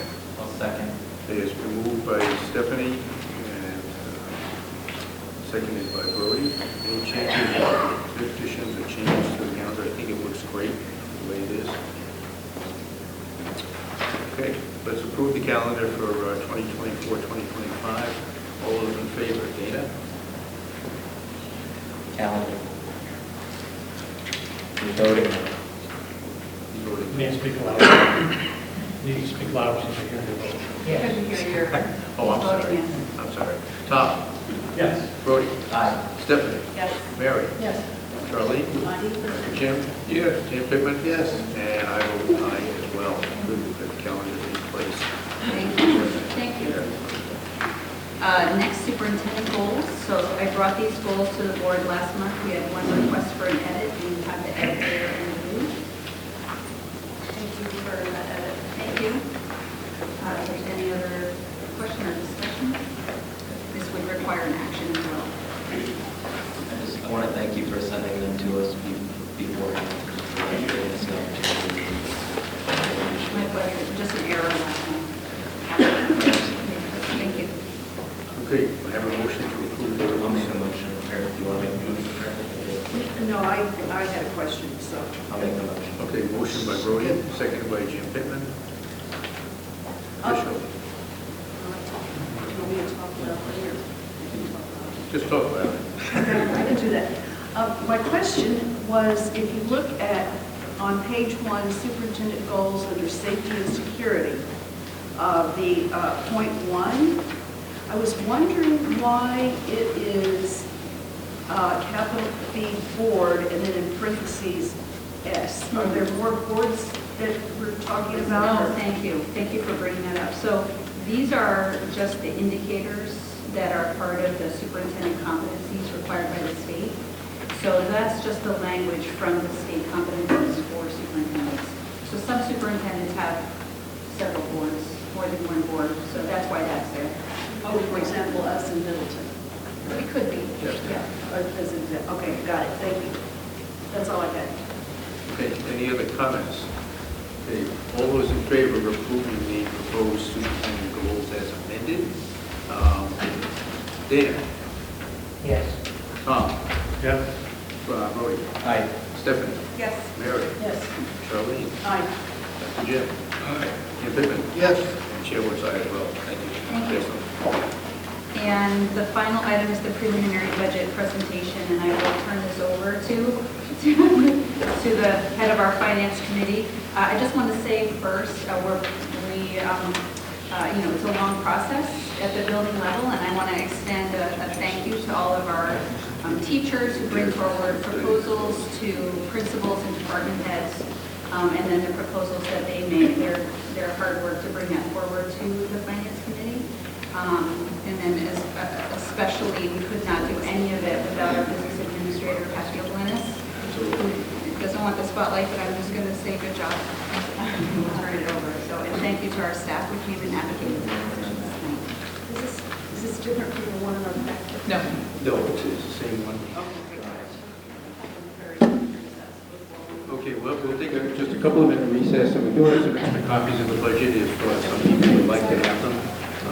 If you already have it in your pocket, you can send it back to me, and I'll include it in the pack with the plans that have in it. Now, again, this is, just so you know, this is the proposed budget. This is the final copy yet that will be presented at our January meeting. So this is the proposal as it stands today. And we've heard some comments about, potential change to what we have in this budget from Aaron Daggett before. So we'll talk about that. All right, we'll take a few minutes break so people can hit the restrooms and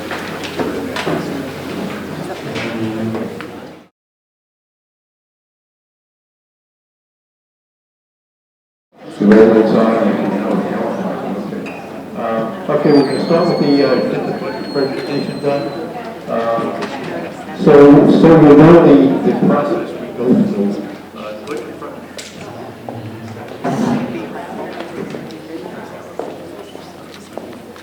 see you there first, not just yet.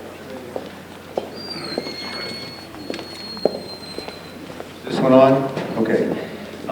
The budget process basically starts in late September into October and includes the school principals bringing their budget requests to the superintendent and the business administrator for review with all of the requests that they may have, whether it be building requests or staffing or whatever. The business administrator and the superintendent go through each one of the budgets, kind of use their red pen wherever they think necessary, and then in November, as we passed the minutes earlier on, November 14th, 15th, and 16th this year, Tuesday, Wednesday, and Thursday, the Finance Committee meets with presentations from all of the principals, the superintendent, the special ed director, our IT director as well, and go through the entire budget line item by line item. After they make their presentations, we again look at all of the different line items, look at what the bottom line is. And our goal, when we first met this year, I was certainly hoping to bring the budget in at under 3%. That amount wasn't going to happen. So I said, well, if it can't be under 3%, it's got to be under 4%.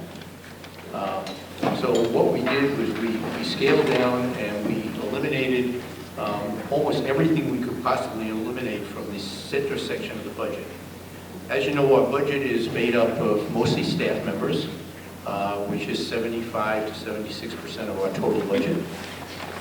So the balance of our budget is not a whole lot that we can deal with, but we decided that we would level fund almost everything that we could from our proposed 2024 budget, which is the one that we're going through now. So after we did that, we looked at the bottom line, and it was about 4.3, 4.4%. Still too high.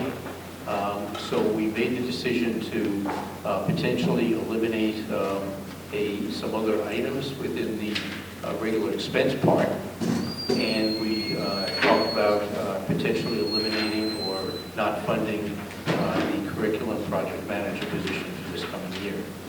The discussion that we had last year when we went through this process was that it was probably another 1 year that would get the job done. Nobody really knew whether that was right or not right. But again, as we're looking through the budget process, with all the eliminations we made, we're at 3.998%. That's a better number than 4%, I guess, but it's a number.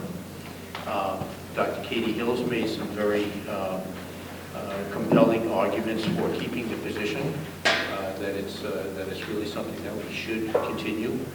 We certainly heard from Aaron Daggett, who is in that position tonight, about how critical some of her work is, and we can certainly have a discussion from the board level of putting that number back in. If that number is back in, the total budget increase will be approximately 4.22%, I think it is. 4.24%. 4.24%.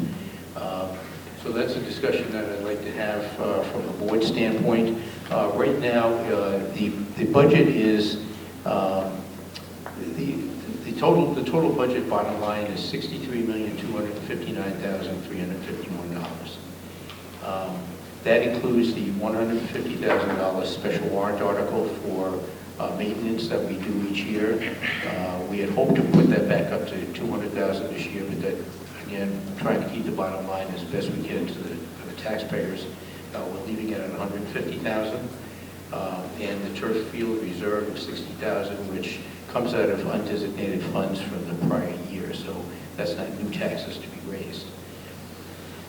So the total budget for positions right now, again, we're a employee-heavy business, is $47,526,000 without the additional position. The expense budgets, which are professional services, health services, athletics, technical services, building repairs and maintenance, snow removal, rubbish removal, a lot of these things that we have no control over. They're either contracted electricity again, bottled gas, heating oil, transportation fuel. We have little control over that. If we try to take more out of that particular part of the budget, it affects students, and that's not what we're here for. So if we can level fund certain positions, we will. We level funded tuition for special education, just so you know. Last year, 2 years ago, budget of 2023, we budgeted $1,837,000. We only spent $1,375,000. But that's because we don't know what may happen within special education. People moving in and out of the district. There could be some extraordinary expenses on each year. Last year we budgeted $1,887,000. We're not sure where we're going to come in this year on that number. Probably pretty close to that. The initial request was to increase that $1,887,000 by a couple $100,000. We level funded it. We did not include that $200,000. The good news on that is, should we get into trouble with special education, we do have a special education trust fund that's been in existence for years and years and years. We've never had to use it. Do you have the number on that? I do. We have $194,400 in that account. All right, so there's $194,000 in that account. So we took the $200,000 request for an increase out. If we get into trouble with that, we have the trust fund that we can revert back to if we need to. Again, I don't anticipate we will, but it's an area that we are covered for if we have to go there. So the middle section, again, salaries and benefits and all that, $47 million. The other expense item is $9.4 million. So you look at the perspective there. And then debt service is $3.8 million, and that's paid all for the Kingswood complex. That's this year's debt service on that. So again, the total bottom line on the budget as presented is $63,259,351, or a 3.998% increase. And I would entertain any comments by board members concerning those numbers. Jim, first. Thank you, Jack. And I do want to say right off the bat, I appreciate sitting through the 3 days of finance committee meetings, the great presentations that were made by the principals and all the folks that made great efforts to try and minimize the increases. I think from my perspective, looking at a 4%, under 4% increase in the overall budget is laudable. However, I do question whether we can do it without compromising the quality of our educational system. We've come through a year, a little more than a year of unprecedented inflation at the national level, which has been easily twice what we've experienced over the last 20 years. And we're seeing that reflected in the cost of goods and services in the middle section of this budget. And as Jack says, there's not much we can do about it. When they say this is how much gas and oil and so on is, well, you pay the man. And it's not a lot of flexibility for us. Also to note that we have, of course, our collective bargaining agreements have raises for those as well, which I believe are they 3%, Jack? For the teachers and so forth? 3% Yes, plus step. 3% plus step. And yes. That was voted on last year, so this is the second year of that. Correct. But nonetheless, it is an increase. So, I mean, with those items, our budget is pretty much increased by the amount that we were hoping to keep it to. Now, I'm going to come out as an advocate for putting the curriculum coordinator position back into the budget. I feel because it's a high value item, I'm lucky to be involved in not only the strategic planning group, but also the Portrait of a Learner program that we're in our second year pursuing. I think that the This is the third leg of the stool, is to make sure we have somebody at the helm to move us towards the competency-based education that we are going to have to implement. And we've invested 2 years into that process. I think to lose the value we've gained already would be a poor choice. I think we'd be making a big sacrifice. And I wouldn't want to be doing that strictly for the reason of trying to keep our numbers where we hoped that we might want them. Sometimes we hope for things, and other times we have to accept that maybe we can't do it. So simply, I would really like us to keep doing that, at least for this next year. Principal Camilleri provided a letter to the board, I believe today, where he was an advocate of it. But he also made mention that, contrary to the impression I've had, is that this may not be a finite project, and that we may be looking at this year after year, and this may become a permanent feature. I won't ask anybody to comment on it, but maybe down the road it's going to be something that's just part of the program. But I say we need to go at least another year, and maybe we will complete this work. So I would urge us to put that back in, and I would be happy to make a motion to that effect at this point. I'd like to discuss more what positions have been included regarding the document we received, new staff request 2024, 2025. Your mic's not working. Oh, is it not working? Hello? Oh, that's convenient. For the other staff and requests that we've had directly considered.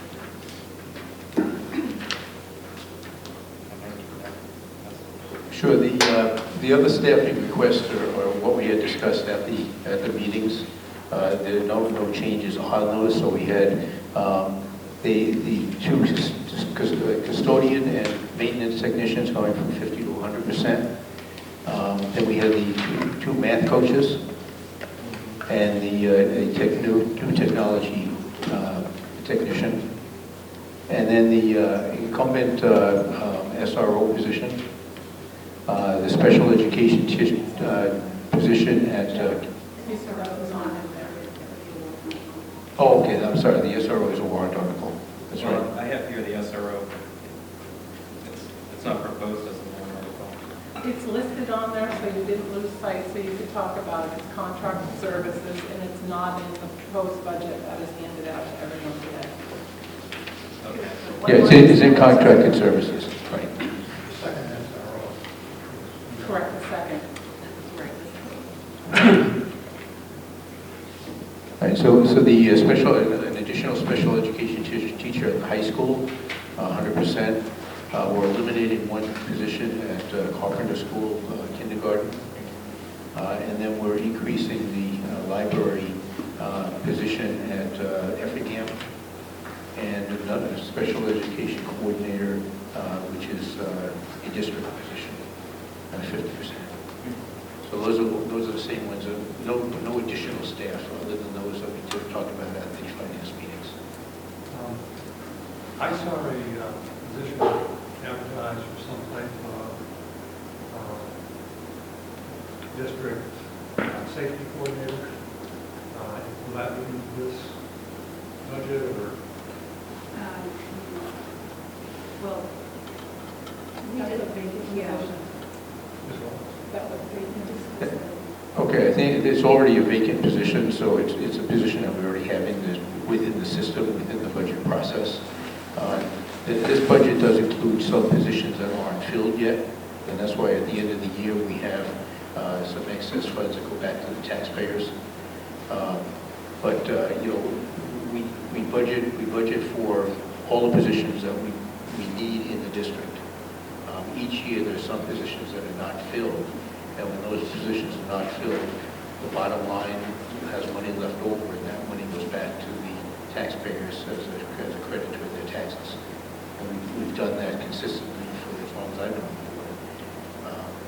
board. And just so the audience does know, we have the state several years ago gave school districts the ability to keep 2.5% of their budget as a reserve for unexpected or unanticipated expenses. So we could keep 2.5% of our $63 million roughly of our budget as a reserve in case we needed that money.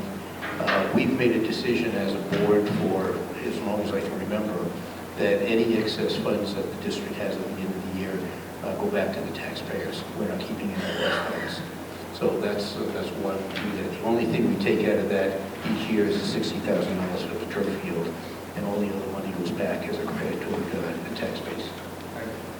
Jack, I certainly respect that, but we have, I was looking at some of the 34 positions that we have open, and we have 9 recess proctors open. We have 1 hallmark open. I see some of these positions that are open, and I'm unsure in this labor market we're going to be able to ever fill.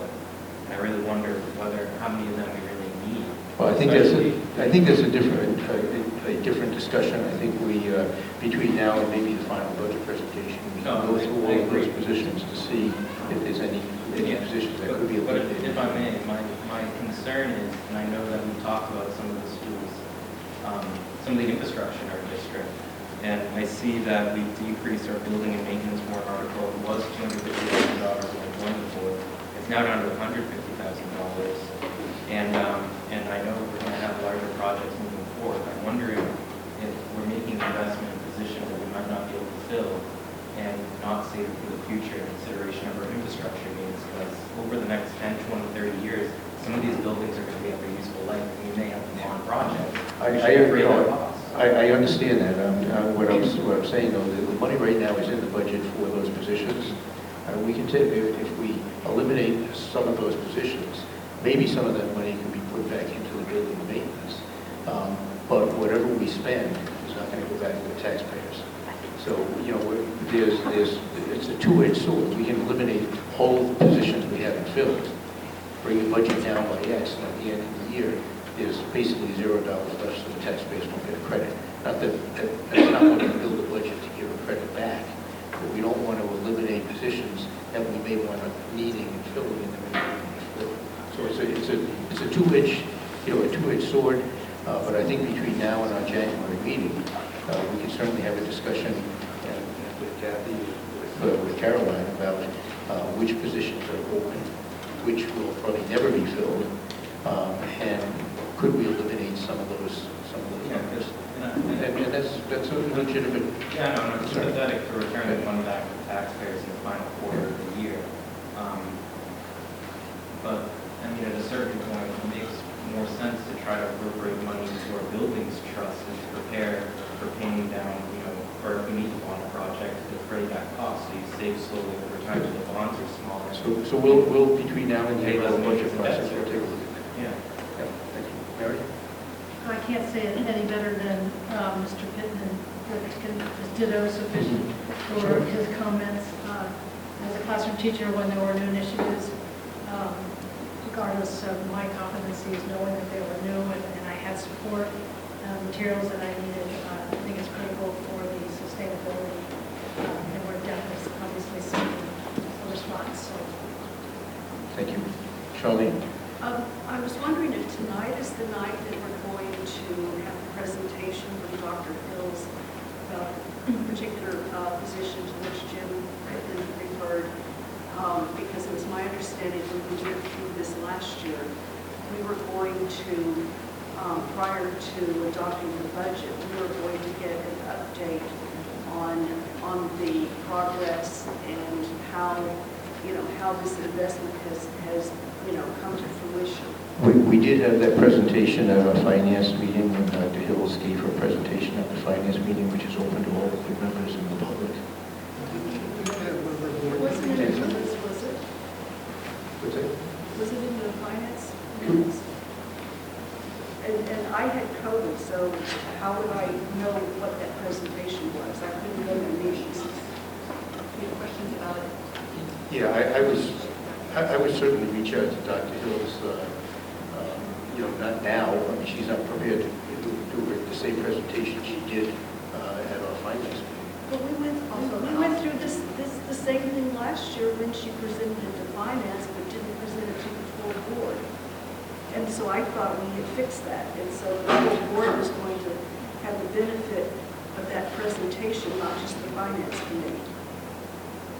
I mean, I can go back to the minutes, because I can remember I had the opportunity to question her about that particular position when we met in the media center at the high school. And I had a clear understanding that we were going to see some kind of presentation prior to adopting the budget.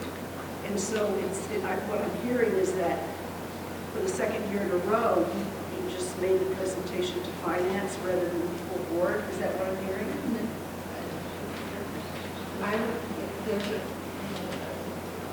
Also at the OSFP meeting, so at the full board OSFP meeting, Dr. Bill's presentation, you can certainly speak more eloquently about this than I can. But that in its totality is about the progress of the full district, but also the high school and the competency-based initiative and progress of that high school, because we have it in place K through 8. So this is specifically about the high school. And that was as part of her presentation in OSFP. It was not my understanding that we would have a separate presentation just about this position, necessarily, but we can certainly answer any questions about it here. We actually talked about this prior, and I said, there could be questions about the position tonight, and so Dr. Hills is here, front row. If there's any specific questions you might have. Well, I would like to know what sort of a quantitative measurement you have to show the efficacy of this particular position, which is now not in the budget.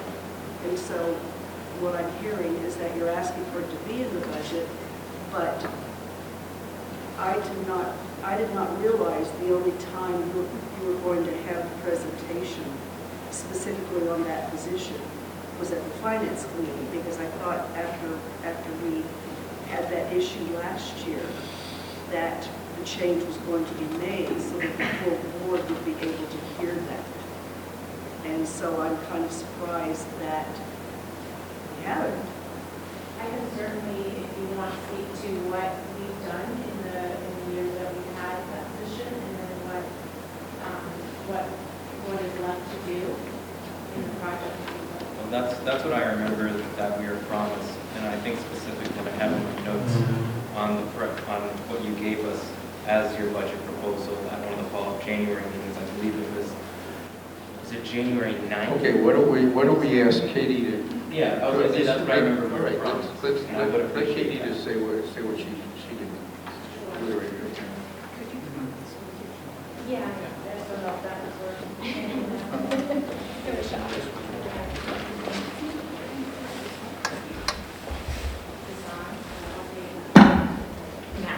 Now it's on. Okay.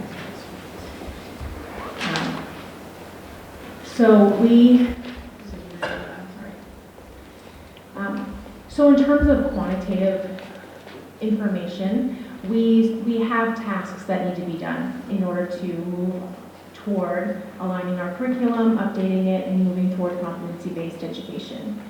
So this started under Paul, who held the position prior to Aaron.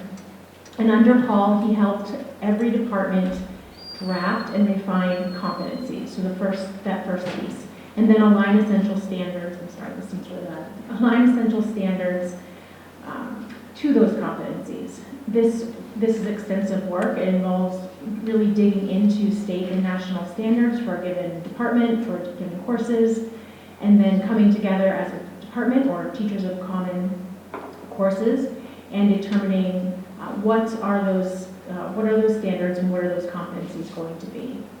Last year, again, Paul was in that position. Many departments started packing those essential standards, so having conversations among their subject area colleagues about what those standards are asking of our students. This includes not only the content of the standard, but the skills and the level of rigor that a student is expected to demonstrate. As you likely could suspect, our standards push our students and are expecting a higher level of thinking, deeper levels of thinking. And unpacking the standards gives teachers a common understanding of one, what the standard requires, and 2, the steps or learning targets along the way that will help students reach that standard. A few departments have finished that work or are close to finishing the work of unpacking, while others are finishing that work this coming semester. The next big step, and again, just as in a classroom, departments are at different stages of the work, but the next big step is looking at our assessments. So do the assessments that our teachers currently give align to the standards and the competencies? This is a big task, not only because they have to look closely at their summative assessments, but they also have to look at how they're assessing students throughout a unit or along the way. So the curriculum project manager will be helping to facilitate this work, as well as working to help train others in facilitating the assessment validation process. It's a big task, as we have 13 departments, and then within those numerous courses, and then mini assessments within each course. So we really are going to be starting to look at that during the second half of this school year, and it will continue into next fall as the task is a significant one. This semester, under Erin, the curriculum project manager has served on the grading platform exploratory team. We've met once a month or twice a month since September, and our goal is to explore and select a grading platform that aligns with competency-based education and that meets our needs. And our goal is to select that by the end of January, if not sooner. Next year, in addition to finishing that work on assessment that I noted, the curriculum project manager would be training staff on the grading platform, which is a big piece.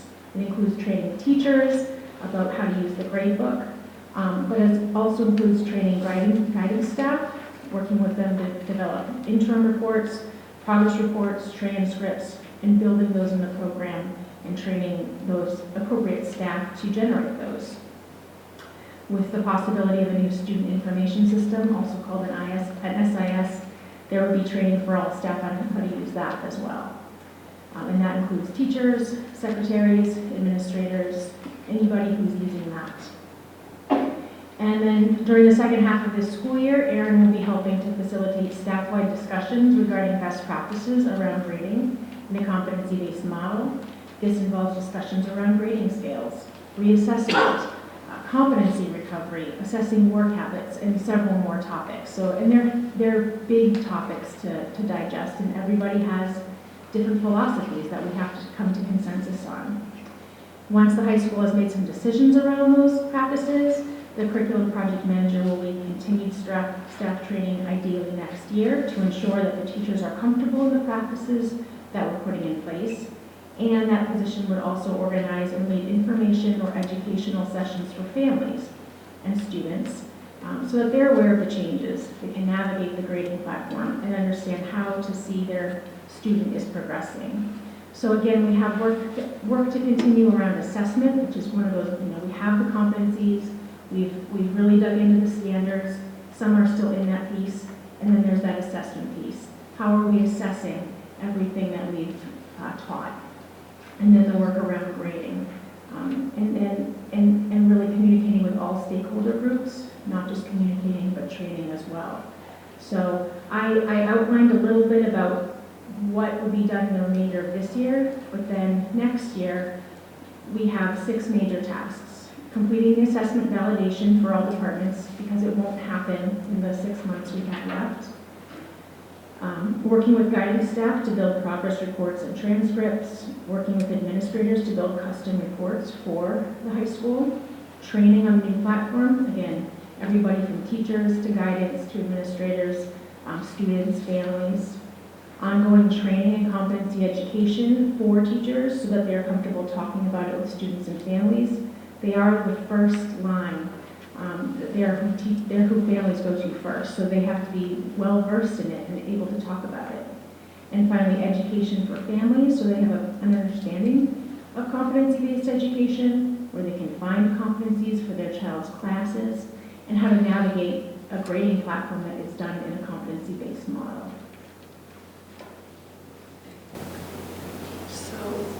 So I think what I'm understanding is that this particular position, you have benchmarks that you're expecting. You don't necessarily have any kind of data to show how effective it's been, but what you're doing is you have benchmarks of, okay, by X time, all the teachers are going to have figured out this or unpacked. And then, you know, by X amount of time or the next benchmark, you know, they're going to all understand competency-based education. Is that kind of what you're explaining, but not really having any kind of quantitative information to demonstrate the effectiveness, I think? So I can share with you curriculum documents that our teachers have worked on and some of the minutes from meetings that they have had about competency-based education or assessments. It's a curriculum project. The position is a curriculum project manager. So if you think of a project, there are steps of a project and stages of a project. And so if you think of a checklist, yes, benchmarks. They've done this. I can show you documents again of some of the products that they've created. I can show you or to talk with you about what they've looked at in the grading exploratory team that we have. And so again, there's no numbers per se, like assessment results that you might see with a student. But in the terms of the project, you can see that we've made progress on the project. Here's what we need to complete. Here's what we've completed so far, and here's what's left to be done.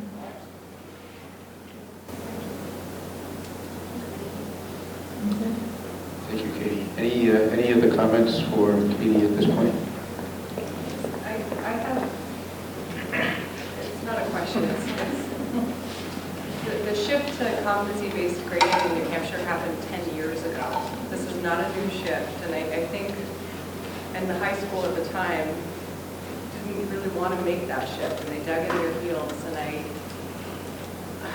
I'm just hesitant because the whole purpose of this position is to move the high school toward competency-based training, and what we get from feedback is that that position has been utilized for a lot of different things, but not necessarily just for that.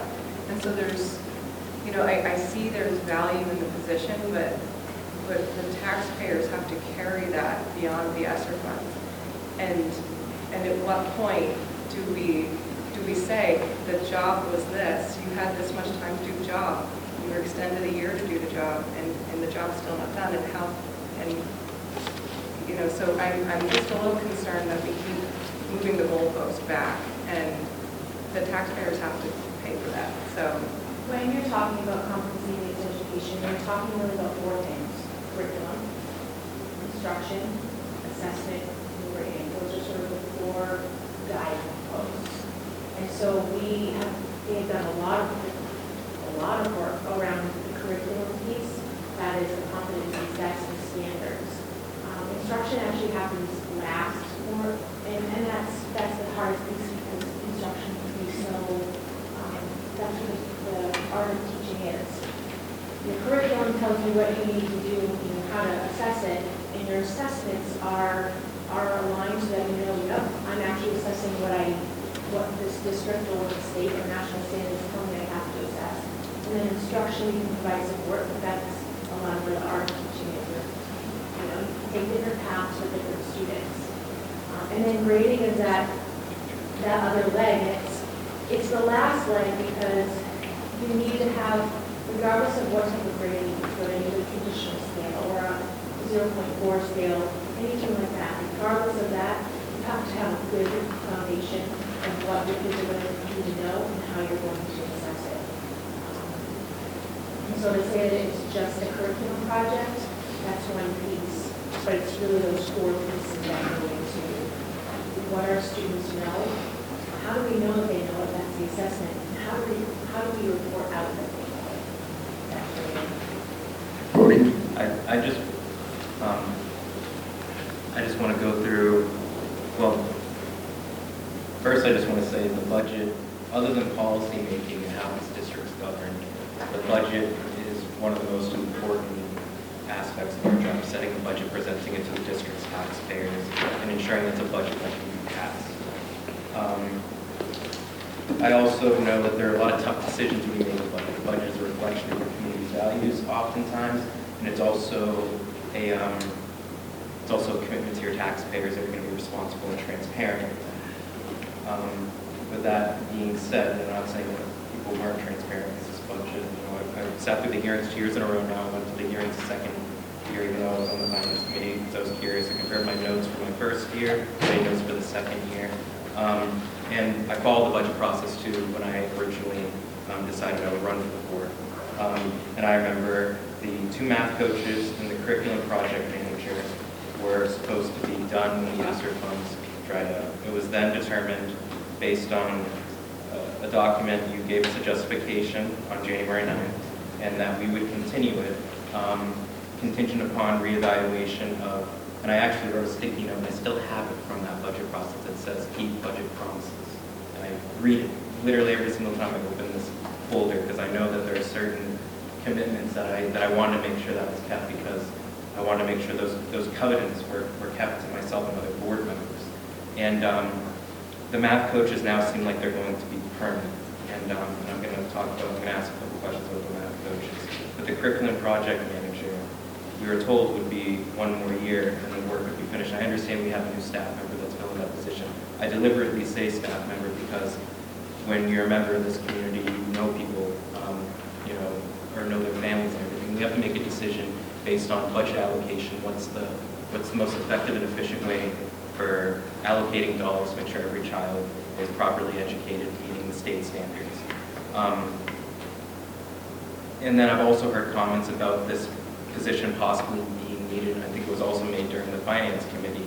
I don't think by you, Dr. Hill, but by others, that maybe this is a position that needs to be continued forever. And I get concerned. My biggest concern is, and I'll ask about the math coaches, but I'll go back. I mean, I think about the age of the infrastructure in the school district, and myself now as a taxpayer who will be married next year, who plans on having a kid in the next 3 to 4 years, who will be sending a kid through this district.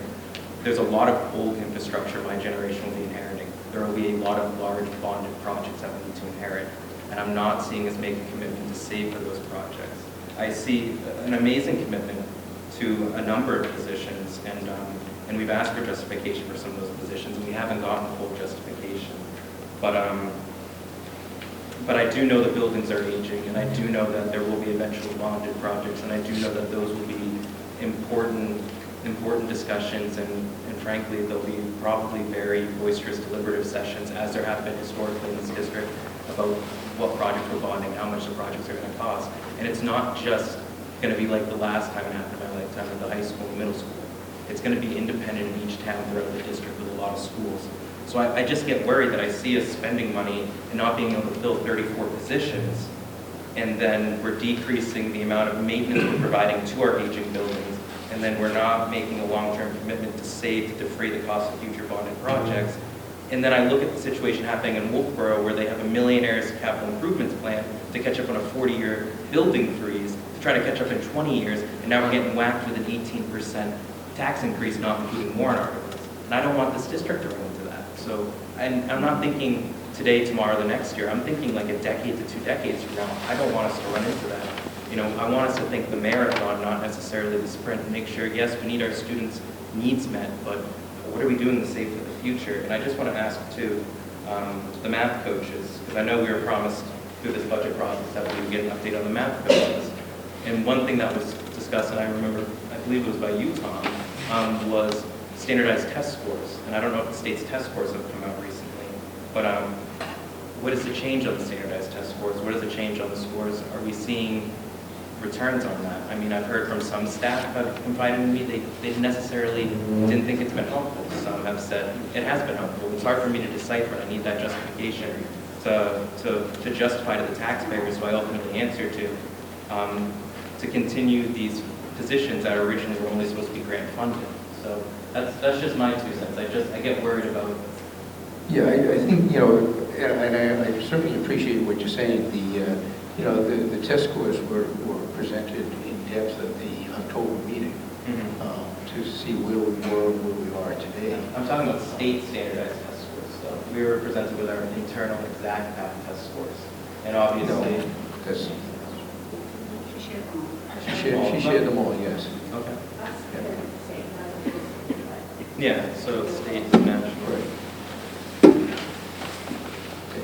comments? Just to continue on this conversation, when we all started with the idea of different approach to teaching math, and the coaches, curriculum, started out in the 7th grade rather than the upper grades. And so when do those students get to the upper grades and they're there now? And as far as the standardized test, I don't see an increase that warrants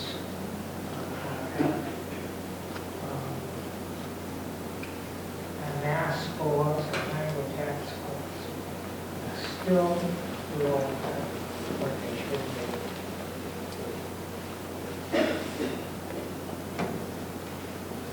Okay.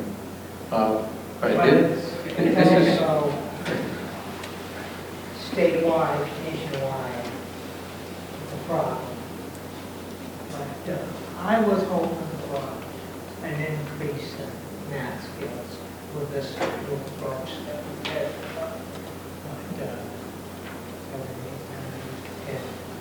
But, 4 years? I would say more than that. I would say the cohort where it started, COVID happened. And so it's really hard to track that. And that hit everything in this district. So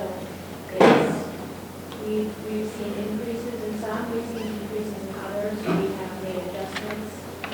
It's been really good to have, we've been able this year to model a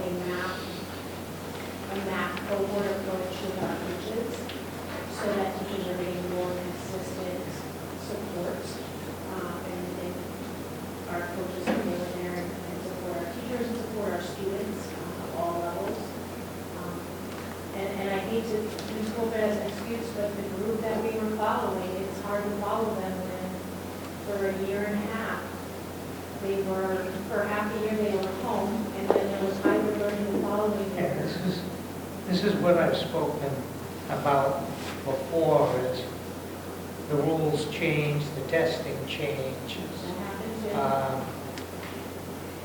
And it's hard to get facts.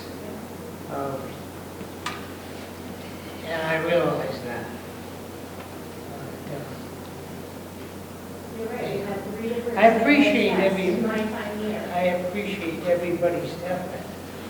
I just, I don't know what we can do to improve competencies, and especially math. But anyway, that was just I mean, She talked about, this is why I'm going to propose a curriculum project manager, and this is why I'm going to propose an approach, and this is the increase that we've experienced, the progress that our kids have made as a result of the math coaches. So all of that was part of the presentation. I have one other thing. I think the district should try to put a line into the budget for contracting with a grant rating, some kind of service for grant rating. I know a lot of municipalities do. I mean, right now, down at the New Hampshire, that we have about $70,000 in unspent Title 4A funds, and I don't know if there's just isn't room for it. I know we have about $15,000 in farmer school funds, which would help increase access to local agriculture for our students and increase their educational opportunities, and about $125,000 assistant care grants. And I don't follow the administration. There's only so much capacity, there's only so much grant writing. I know it's heavily involved. I work for a nonprofit. I deal with grant writing.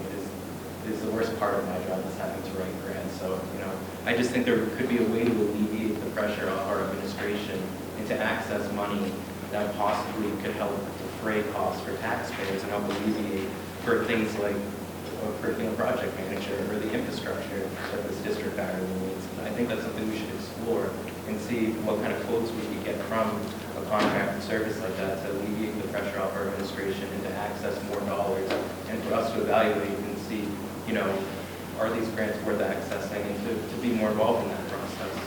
To that point, the $71,000 in Title IV funds, I would really love us to look for as a district, because to access those funds, we need to do a comprehensive needs assessment. And in that would be a comprehensive analysis of our academic needs, and in that, things like the remedial software, like with Exact Path or Edmentum or Nemo App Skills, whatever the one you decide is.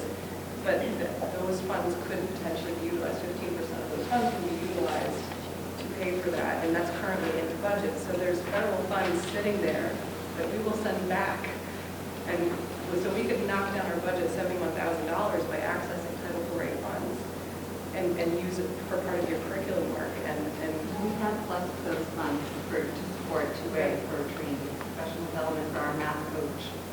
Flex the funds. Yeah.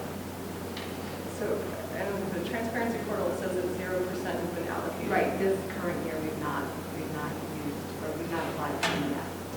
So there's still $71,000 sitting on the table that we have yet to.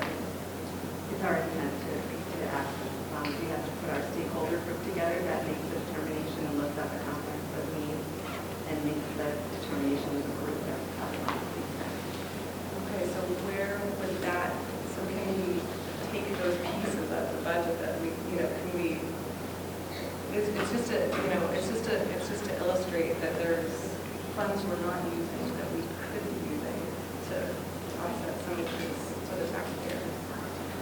I just view 4% as pretty hefty, considering last year we were about, including warrant articles, I want to say about 4.55 in total spending, and operating was only about 3.1 or something.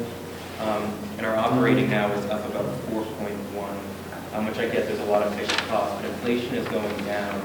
And a lot of what our new spending is are new positions, but I understand we need to, some of those positions are very legitimate, but there are some I kind of question. And when I see us moving forward, having to negotiate a WISA contract, I'd like us to have some wiggle room so we can address some of those unfilled positions that are, related to that contract. Right, well, and that's what I said before, between now and the final budget presentation, we can certainly go through the funded positions that we have out there right now. Yeah, I'm not even talking about, though, like getting rid of some of those.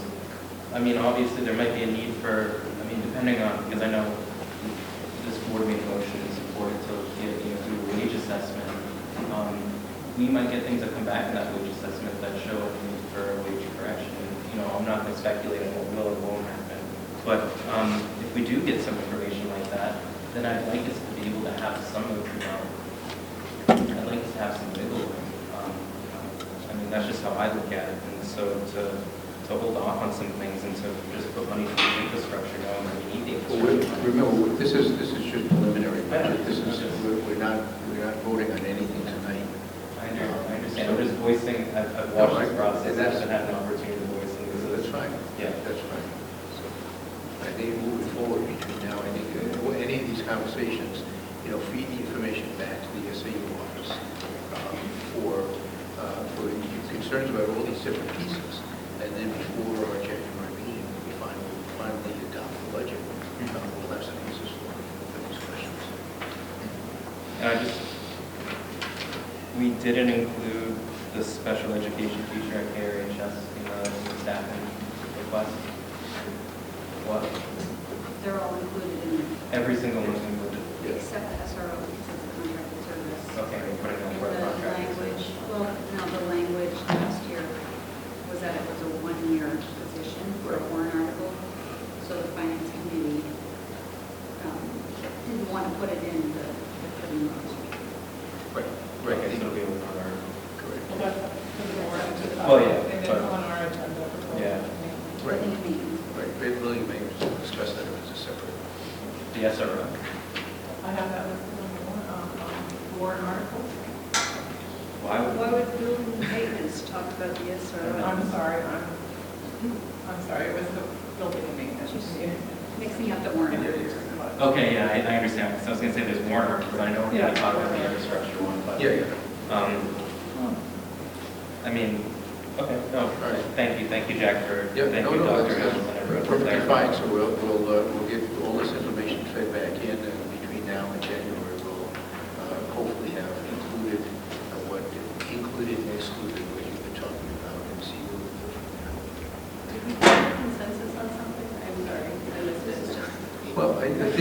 it's open discussion right now, and I think if, maybe if you have particular input on, say, the curriculum position, curriculum management position, send your comments directly to Caroline and Kathy, so both of them have the information that you're talking about, and then we can evaluate that, your particular inputs, and see if that's going to be included in the final presentation or not. And the same thing, we've had the discussion, we started out with 6 math coaches, now we have 2. We've heard nothing but from all the... We started with 5, Jack. Caroline said 6. Well, the 6th one wasn't. Oh, the 6th one was the title. But anyway, I knew we had 5. So we're down to 2, and we've heard a lot of very positive comments on why they should still be here. You may disagree with that, and if part of the discussion is that they shouldn't be included, then they shouldn't be included. But I think we've had discussions and we've had presentations on why the principals and the teachers in those buildings think that they're important. It's our decision to say yes. Well, it's not, Jack, it's not that they are and they aren't just important. It's They're about important. prioritization. Point of order, Mr. Duche, you've really clogged the floor here, I think, for too long. I would ask that you allow us to speak. The budget's important, but that's not. It is, I do not disagree with that. The budget is very important, we've got a lot of work between now and January. Okay. If I could just make one point about the math coaches, because you just mentioned them. Our math scores do indicate that we need a lot of support in that area. So there's just, to your point, there's quantitative data that suggests that we need support with math in particular. That's the database decision. Yeah. Thank you. Okay, let's move on to the next part of the agenda, which should be fairly short, hopefully. Under my report, we just have one expression of sympathy that went out to Karen and Brian Godfrey, formerly of Ossipee Central School. And the second part of this presentation is strategic plan update from Mary.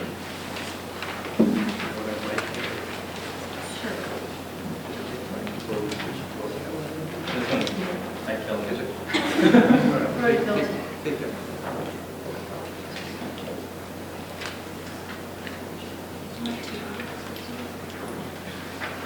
So, board members, you have in front of you in your packet some data, preliminary. Just a little history. At the August 8th, all of us participated in the leadership board retreat and identified through very collegial and brainstorming ways 4 focus areas that are listed there: academic achievement, creating a sense of belonging, parent, family, and community communications and engagement, student wellness, and nutritional security. So to that end, the meetings that occurred on November 7th and 21st, also very collegial, working through the process to develop a strategic planning survey for parents and community to include business members, and a very quick turnaround of the access to that survey through the Wentworth Regional School District webpage, using not only the link but the QR code. So you see there, the survey responses are due by December 4th. So you can see preliminary information, the response rate for different cohorts. Our December 5th meeting will, as you can read there, student focus group responses, an update on theory of actions, and on the 19th, beginning work on the goals and strategies for the district strategic plan. I eliminated, didn't mean to, also very briefly discussion about a draft of student focus group questions.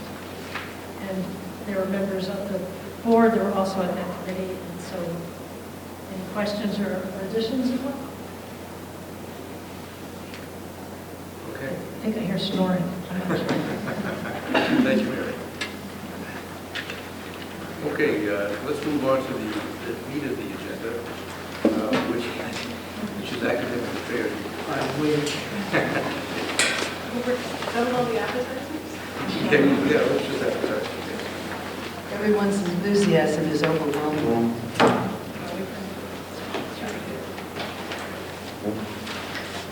So may I proceed? Go for it. Okay. Yes. First thing I'm going to do is I'm just going to read through some wonderful information that Katie Hills gave me, which is a summary of an academic update.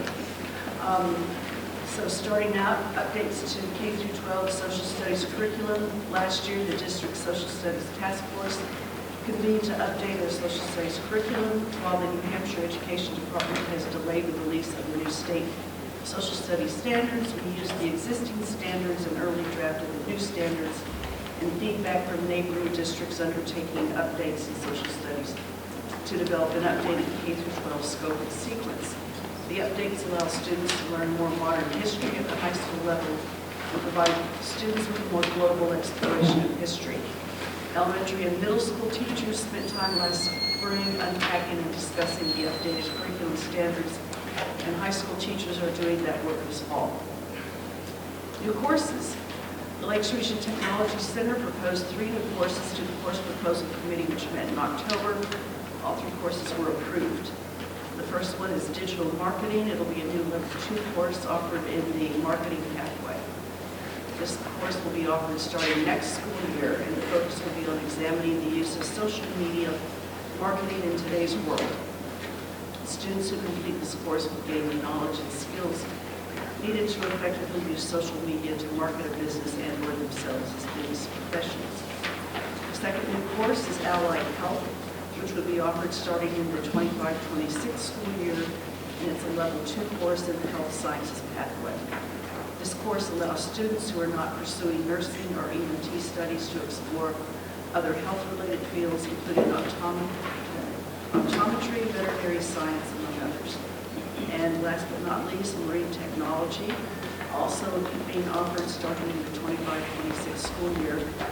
And it'll be not only a new program, but it'll be the first in the state, so that's very exciting for Governor Wilbur.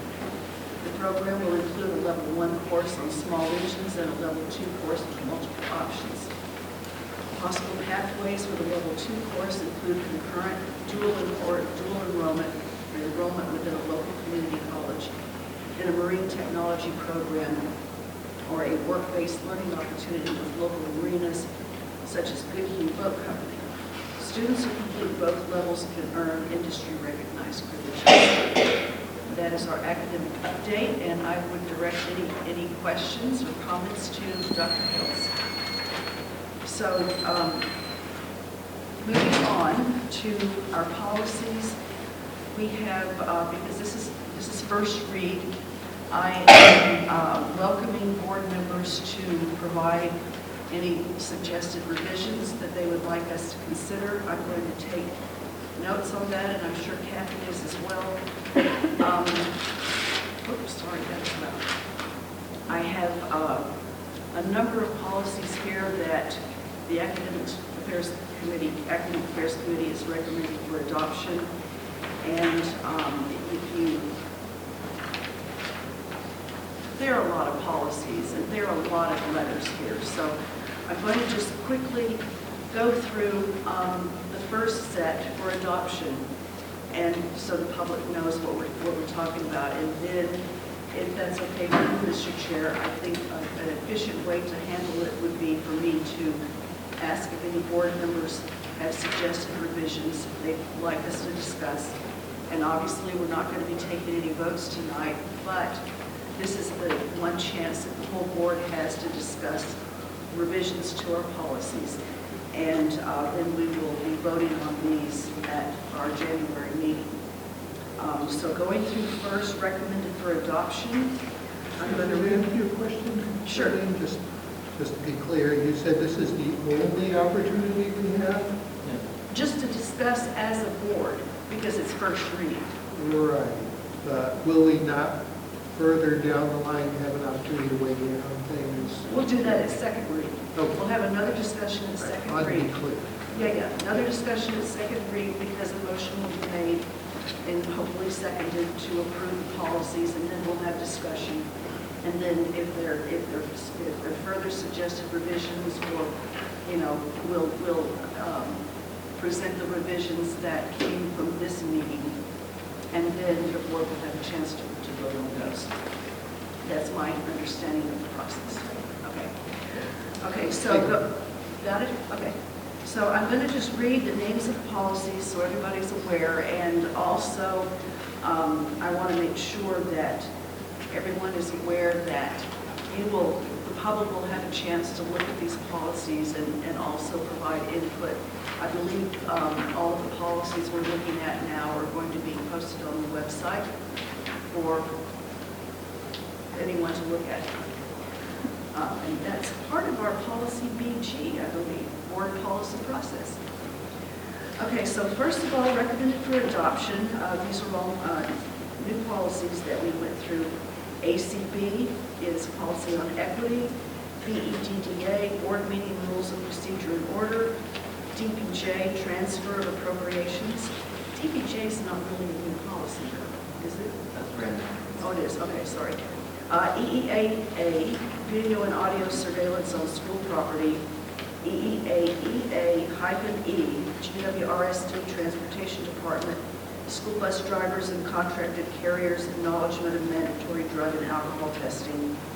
EEAG, use of private vehicles to transport students. EHAA, computer security, email and internet communications. And EI, risk management. And at this point, if anyone would like to offer suggested revisions on any of those policies, I would love to hear from you.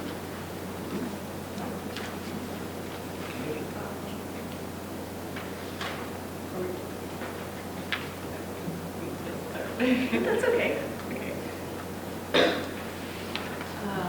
Thank you, Charlene.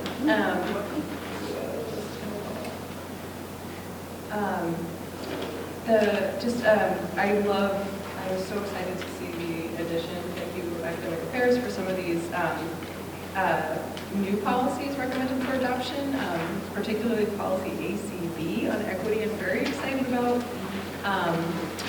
There's just one thought that I want the board to think about, not to suggest an edit at this time, of course, but on page 2, bullet point 7, the purpose to retain, recruit, hire, and retain staff who reflect student demographics.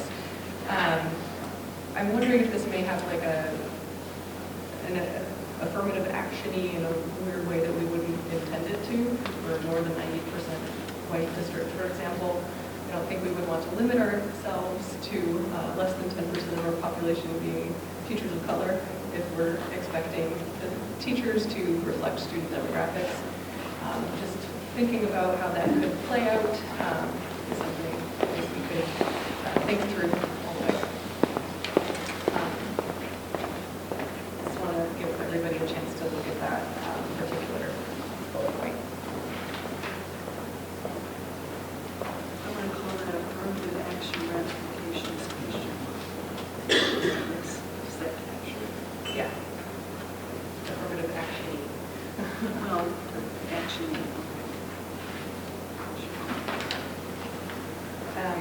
And the policy EEAA on video and audio surveillance.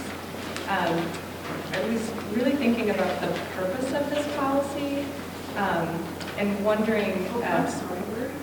Policy EEAA on video and audio surveillance on school property.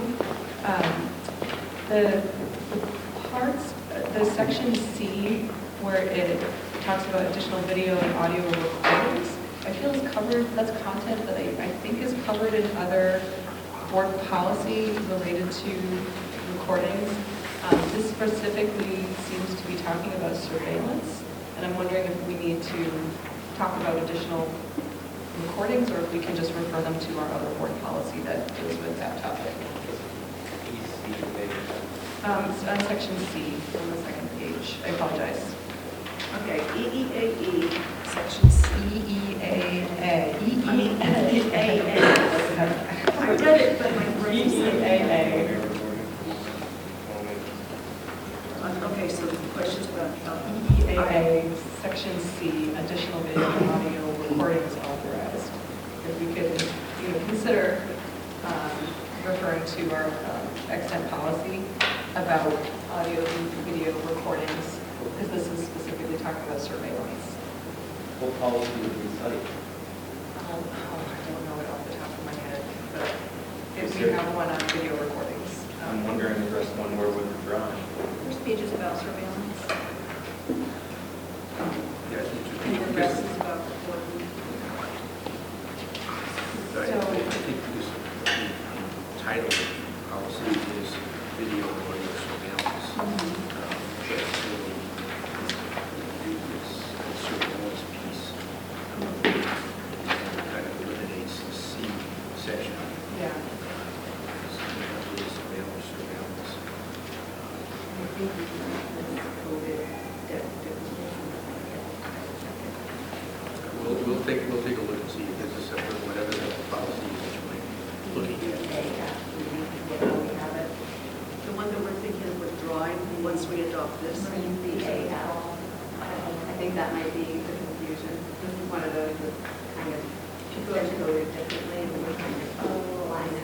Okay. Could we, so maybe we could consider changing the title so it's It is, encompassing? if we adopt it the way that it's being presented, it aligns with the correct title and the correct code. And currently we have it under EPAF, which is incorrect. It's not in alignment with New Hampshire School Board Association. We keep it EPAF. Okay. By the way, your formatting thing, top of page 2, page 1 of 2, should be page 2 of 2. On the right-hand corner. Oh, good catch. Thank you, Jim. Page 2 of 2. Well, no, that's an administrative. So, and so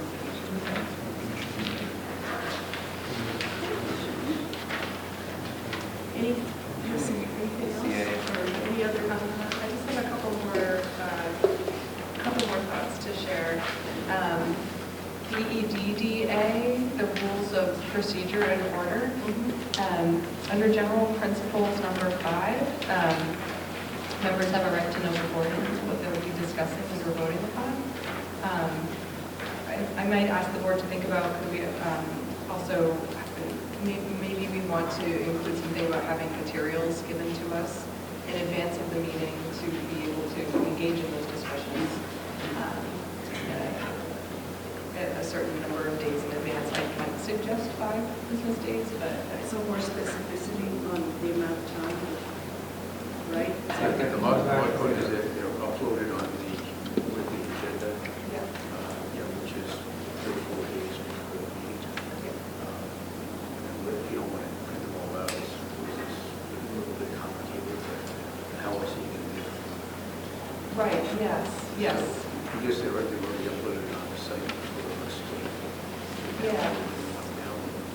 And I'm hoping for something in policy that might, and the board can disagree with me, but my thought is if there's some sort of general expectation that we'll have access to materials related to topics on the agenda with a little bit So helpful to full-time working moms.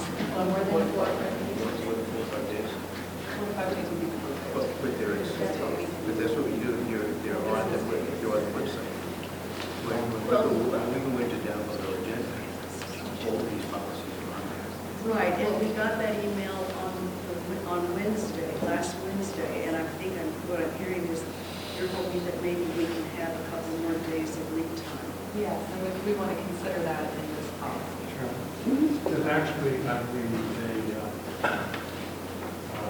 a sample policy, actually a sample policy on the New Hampshire School Board Association website that cites 9 days. So, Do you know if that guy, is this even working? Oh, it is working. Well, that's good. Now I have 2 mics. One works and one doesn't. Do you know what policy that is? Because maybe we can bring that to our next academic affairs committee meeting and address this through a different policy. I can find. Yeah, if you could share that would be, so that might be the way to, I'm also very open to just saying, adding the clause with accompanying materials. I mean, they already are providing certain materials.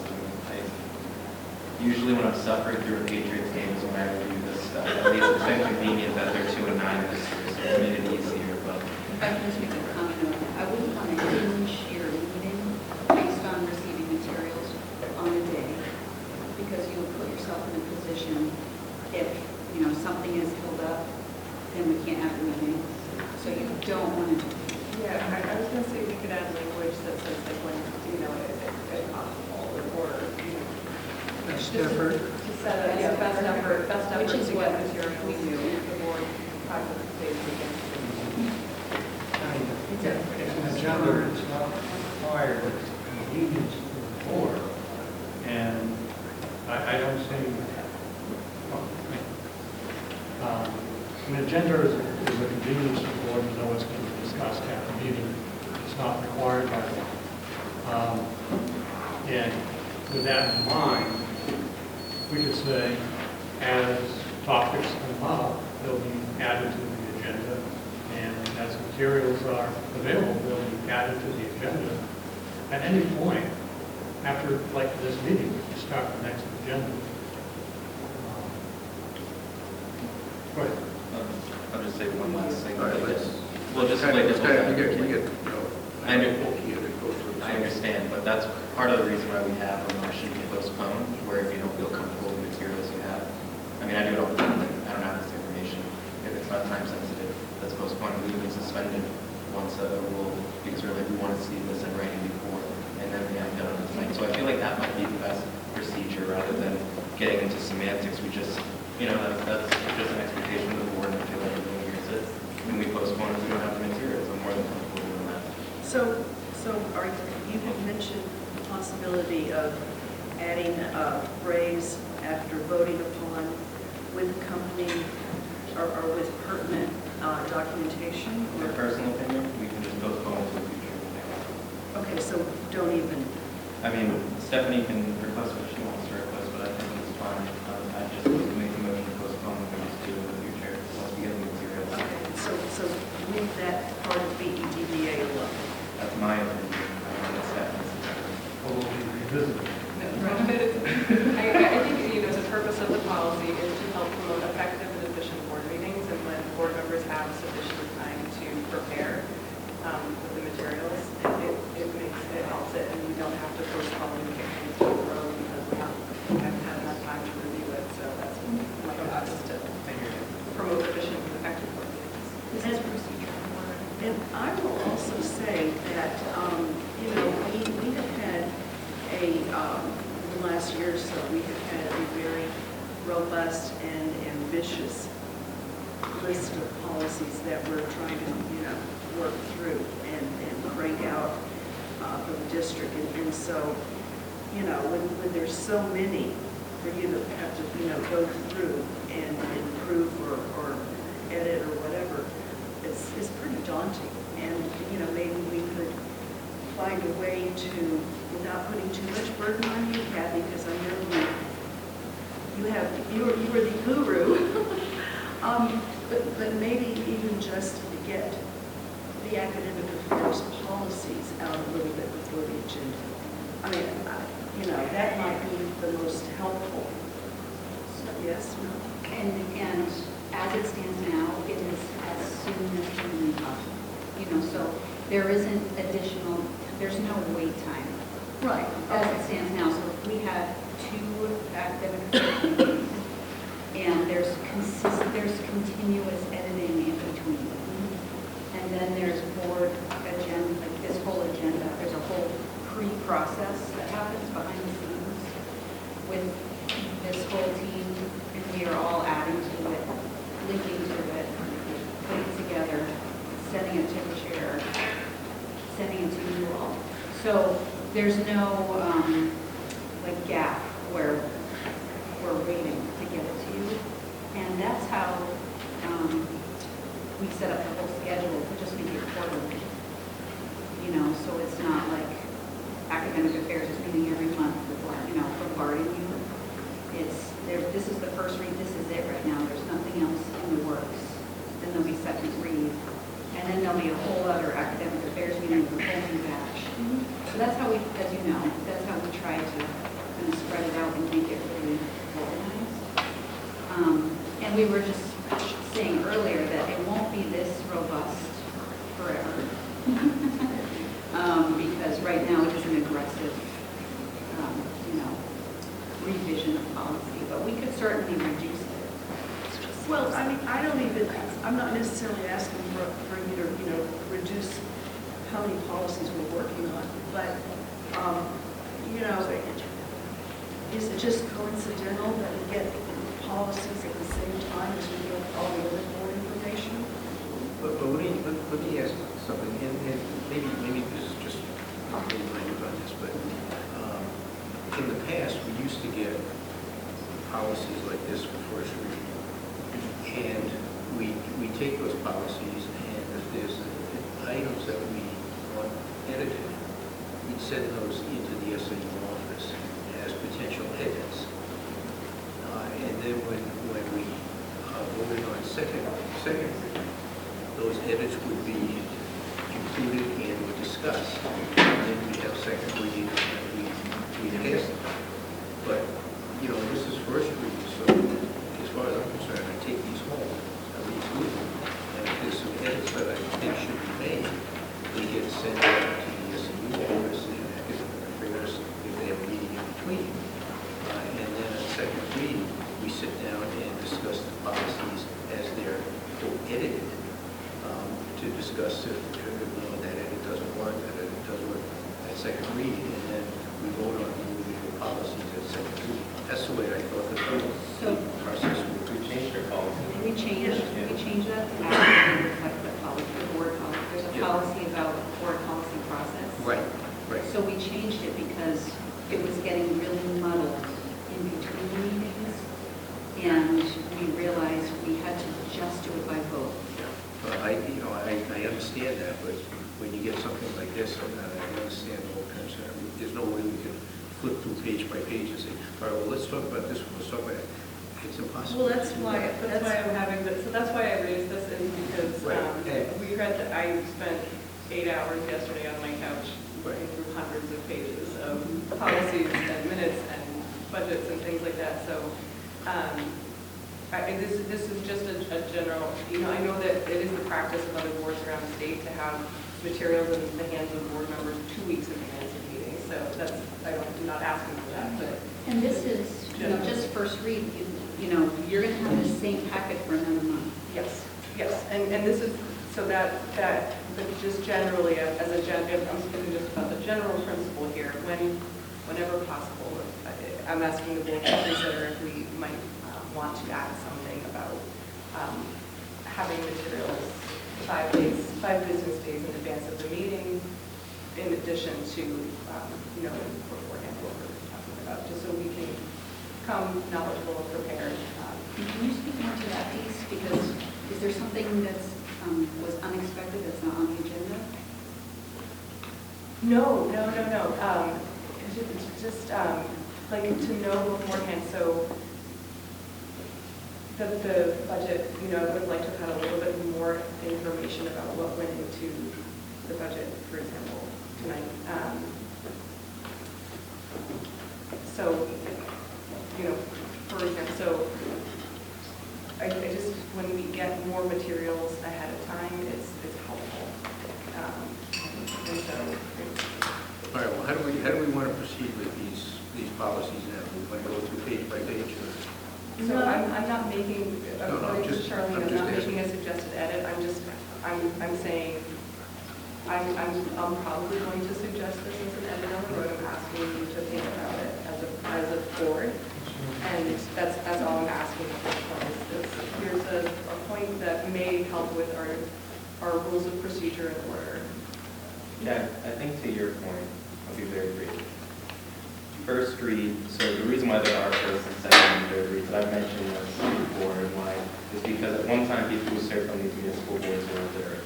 And so you would read everything the first time. And then everyone would go home and think about it for a month. Then they'd come back and you'd have a second read. And you would read it a second time. Then you'd make edits, amendments, and changes. And historically, there was also a third read, where all those edits and everything were finalized and we read it a third time. So I think it's more than fine for the board to be presented a month in advance before we go to amend. We moved these for first read. You can see them all on the agenda. You have the packets. The public can request this information from the SAU office if they want to bring a public comment at the next meeting. And then we go into the in-depth discussions at second reading when we can actually edit. And there are times where we go through and everyone's like, nope, that policy looks fine to me. And there are times we go through and we discuss the policy for 10 minutes. But I don't know if it's necessary at this point that we go through each policy. I think the real discussion, the meat and potatoes, is next meeting, because we've moved this forward. Here's the first read. We're all literate. We don't have to read it. And that's why I'm just asking if anyone has any suggested edits. You made some good points. Does anyone else want to make suggestions about the policies that are here for first read for adoption? Okay, good. I just have two more questions on policy EHAA. Bullet point 8.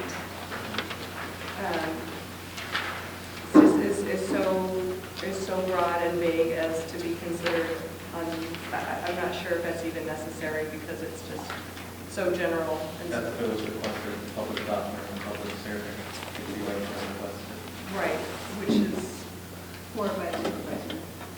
but it's just so broad. So I just generally yes. We are subject to 91. Yes. Yeah, well, it's any communication sent or retrieved using email may be read by individuals with an intended recipient.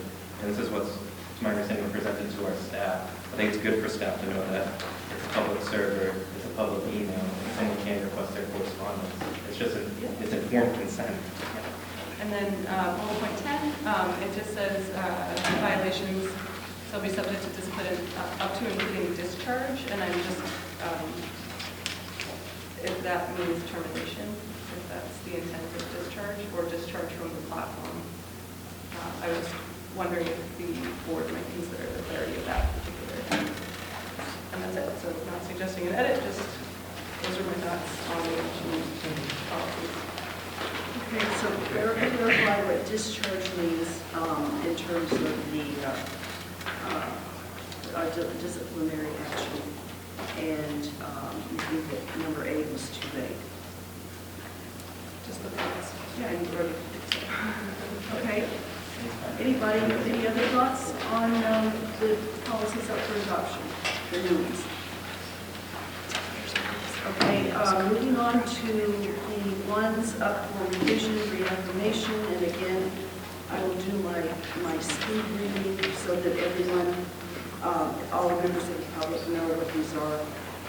Recommended for revision or reaffirmation, BG, board policy process, EBBB, accident reports, EBBB-E1, student visitor accident report form, EBBB-E3, New Hampshire Department of Safety, Bureau of Emergency Medical Services instructions for completing the automated external defibrillation, AED, incident report and quality improvement form, EBBD-R, anti-idling, EBCB, safety drills, EBCC, bomb threats, EC-R, facility use schedule, ECA, building inspections, ECAAA, energy conservation, ECAC, vandalism, ECAF, video and audio surveillance on school property, ECB, use of school buildings and facilities, ECB-E1, GWRSD, facility use contract for Kingswood Complex, ECB-2, GWRSD, facility use contract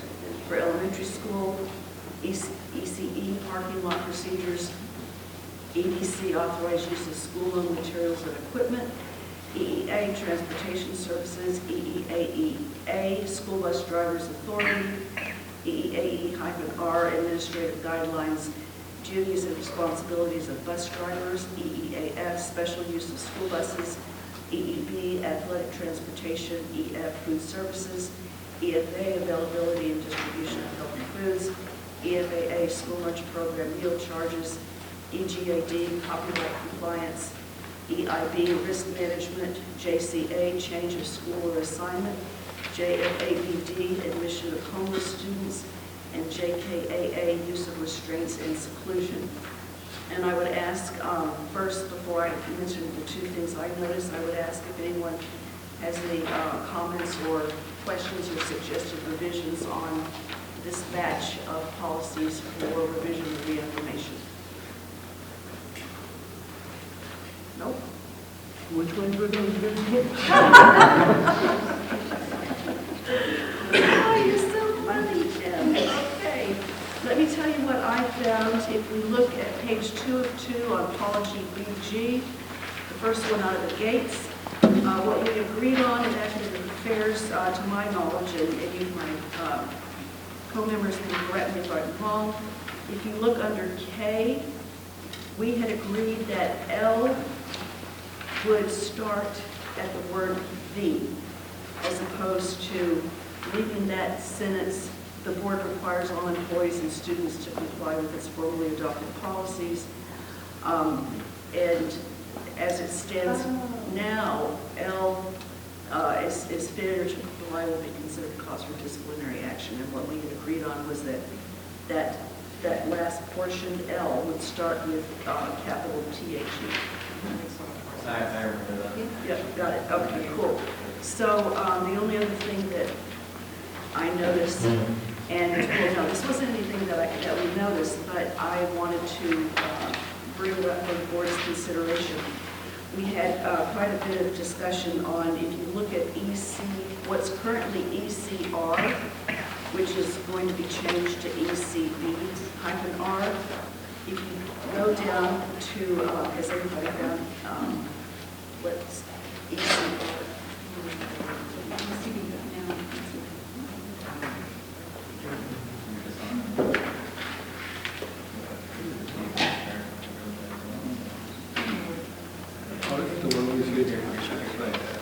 And I was supposed to look at the groups. So what we were discussing, two of the things that we added, yeah, there you go. Two of the things we added, items I and J,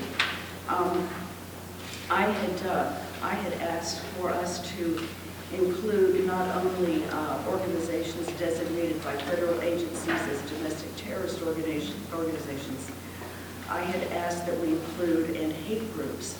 And there was some discussion about that. And so what I did was I went online and I did find that, and I shared the link with the members of the committee. And did I copy you? Yes. Yes. Okay. And so some of the groups that had come up in discussion as that would not be allowed are actually classified by the FBI as hate groups. So I thought that, as long as we're, just depending on federal agency classification for domestic terrorist organizations and hate groups will not be protected. I thought we would be on pretty firm footing. So not that we're voting on this now, but I would like the rest of the board to consider adding and hate groups to item J. And that was all.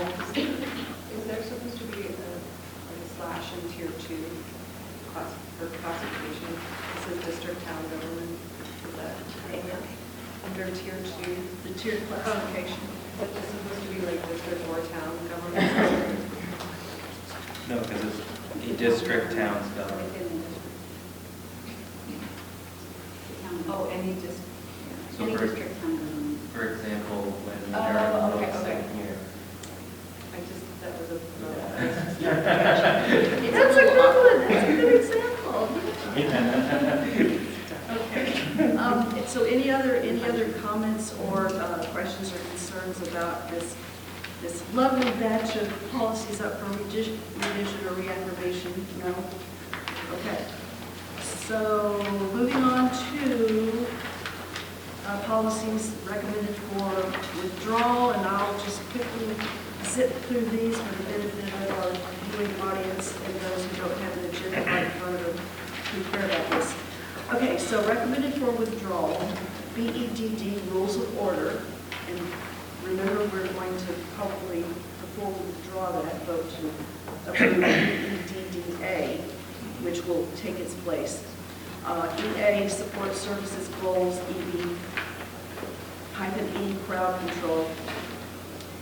EBBB-E2, employer's first report of occupational injury or disease, Form 8WC. EBCAB, emergency shelter, EBCCR, bomb threats, EBCCE, bomb threats. EC, building grounds, property management, ECAA, buildings and ground security, ECAFR, administrative procedures for audio records on school vehicles, ECA, annual fire extinguisher inspection, EEAA, bus driver drug policy, EEAFA, school-related trips, EEBB, use of private vehicles to transport students, and last but not least, EGAAA, Governor Wentworth staff email. And these are all up for withdrawal because they're going to be replaced by policies that that correctly align with NHSBA, not only in the language, but also in the policy designation. So anybody have any questions or concerns about the ones that are up for withdrawal? Okay, that's it for me, I guess. Thank you. Thank you, sir. I tried to sit through it as fast as I could. All right, Mr. Pittman, you are up. Wow. Building and grounds. How much time do we have left? Jeff, you want to? Oh, we're here all week. We're here all week. Check your survey.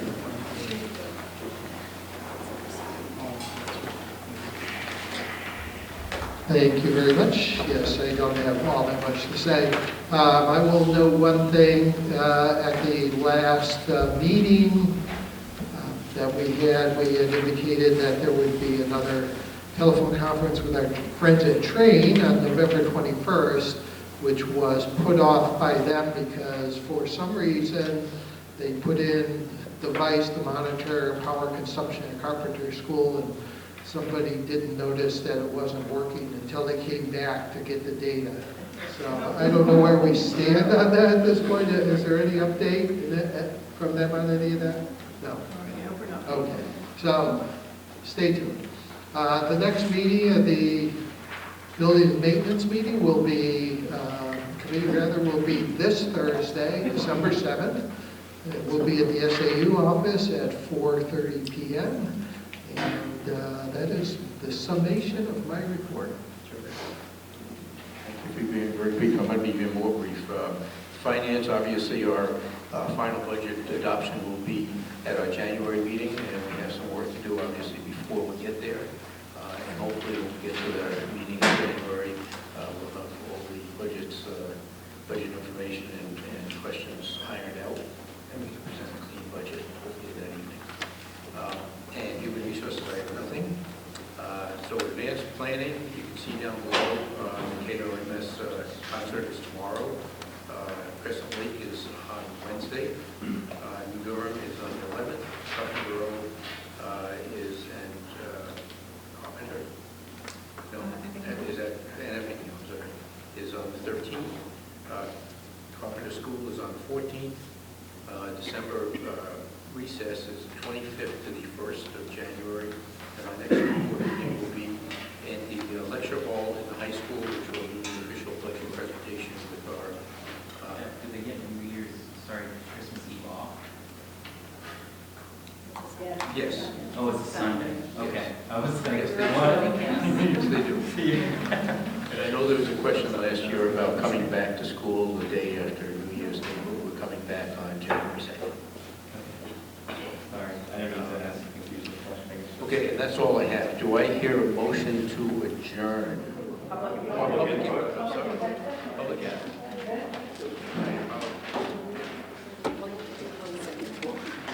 Test.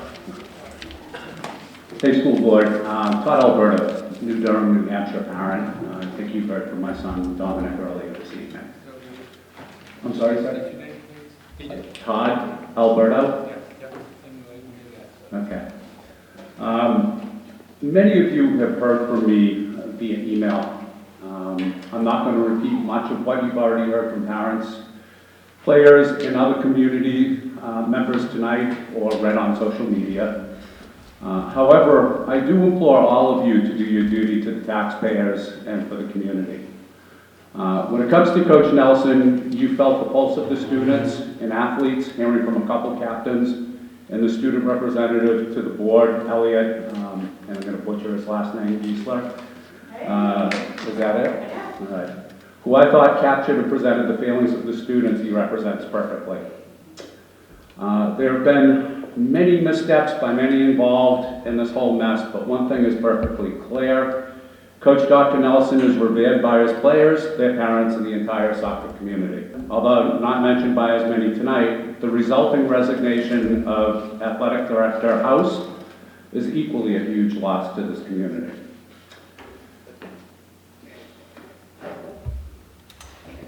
And one that will be felt by all sports programs.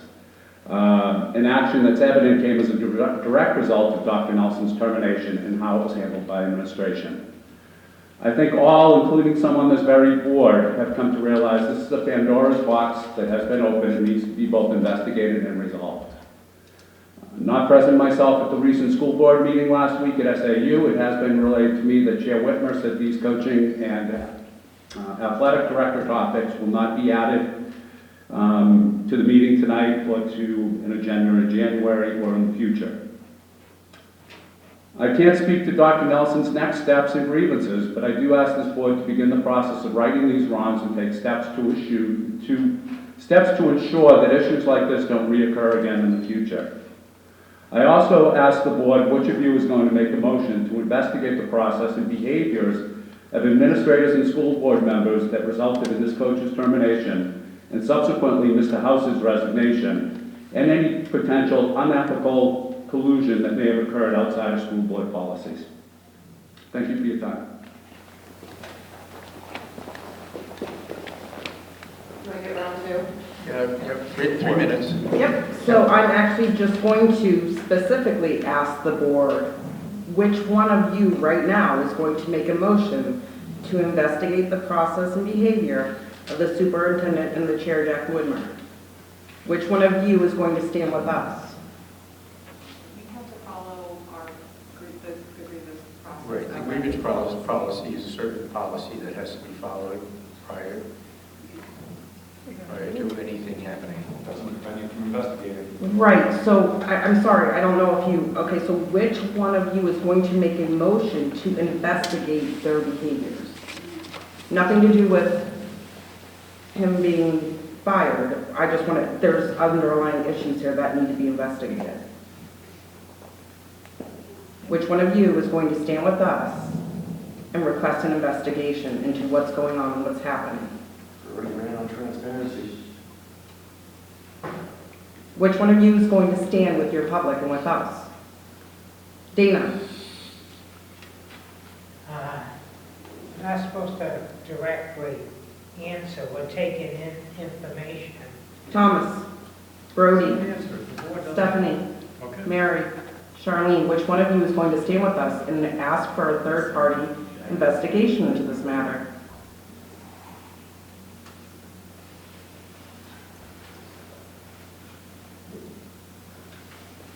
I want to make sure that you understand that we, as a board, have to follow RSAs and we have to follow our own policies. And so we are not allowed to make decisions unilaterally as individuals. We have to be able to, you know, and I'm actually not very comfortable being confronted and asked, you know, individual board members, are you going to do this or are you going to do that?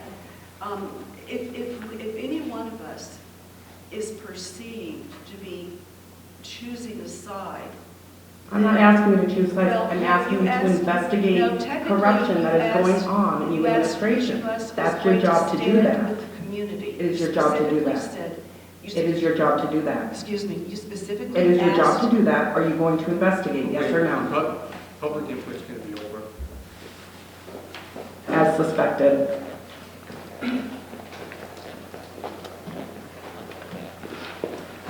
Kristen Bernier, again, the Durham. And so that everybody knows, and I know that the board cannot, this is public input, so we're not going, nobody's going to get a direct response, nor should they. I think that what Meredith was asking for was it's for somebody to make a motion to look into the situation, and that's not my piece, but I'm trying to clear that for. So I have 2 quick points. One is the budget overview, the proposed budget overview, the piece of paper we got today, really doesn't tell me anything. And what's concerning to me is that there were board members that were specifically asking questions about things like competency-based learning, and other legitimate questions regarding legitimate things and doing their jobs, and they were being shut down. To tell Brody he's hogging time is concerning to me as a taxpayer. It's rude and it's condescending. I don't want to hear some canned, cherry-picked, fluffy presentation that somebody prepared to shut down our throats for something. I want to hear those random questions, and I want to hear those answers to it, because it tells me that people can think on their feet, and that they know the material, and that they're ready to justify it in public other than something that's prepared ahead of time. And that's not to say that I'm either for or against competency-based learning, but I want to hear those questions. And I applaud Brody for asking. I applaud Stephanie for asking questions. The random questions are what will tell us as voters what we're getting for our product. It means that board members are doing their jobs, and they're doing what they're elected to do. This actually, now I have a lot more questions because of the dynamics that I saw tonight.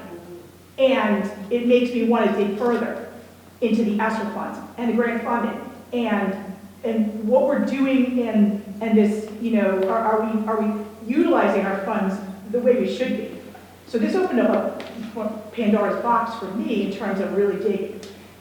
The second thing is that I'm hoping that one of you, in the appropriate meeting setting, will buck the system and make the motion to revisit Aaron House's resignation, which I have huge questions about having been accepted in a non-public meeting without asking the chair to recuse himself publicly prior to that meeting, to revisit the resignation, to ask to meet with him, ask him why he immediately issued that letter of resignation, and find out if that can be remedied, and then reverse your acceptance of that resignation, because the ripple effect of that loss right there of Aaron House is going to be immense. And filling that position with some 22 or 23-year-old kid fresh out of college who has no life experience or people skills, so that we can save money to put into something else that somebody else wants to shove down our throats, is not the way to go. It's going to do a lot more damage. Thank you. Okay, one more and then we're done. Thank you. Just one more. Sorry.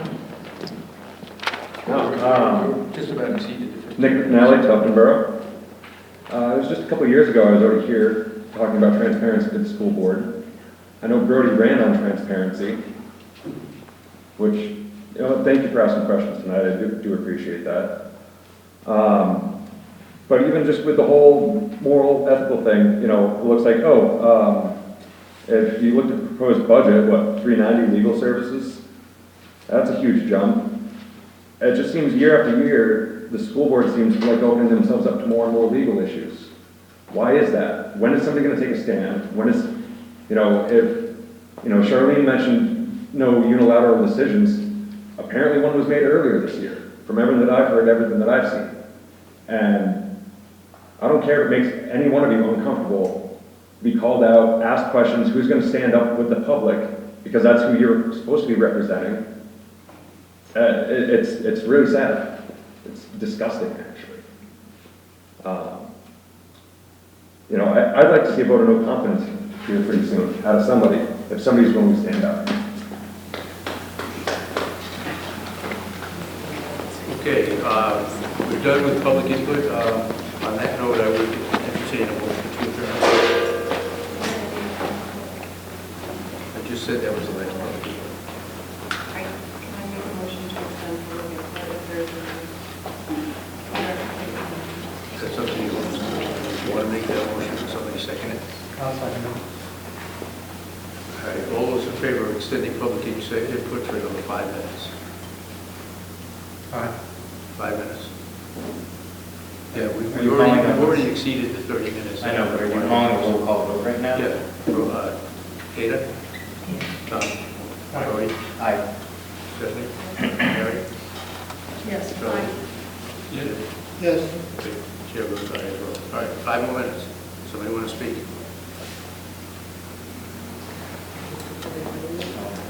Seeing no one, I ask for a motion to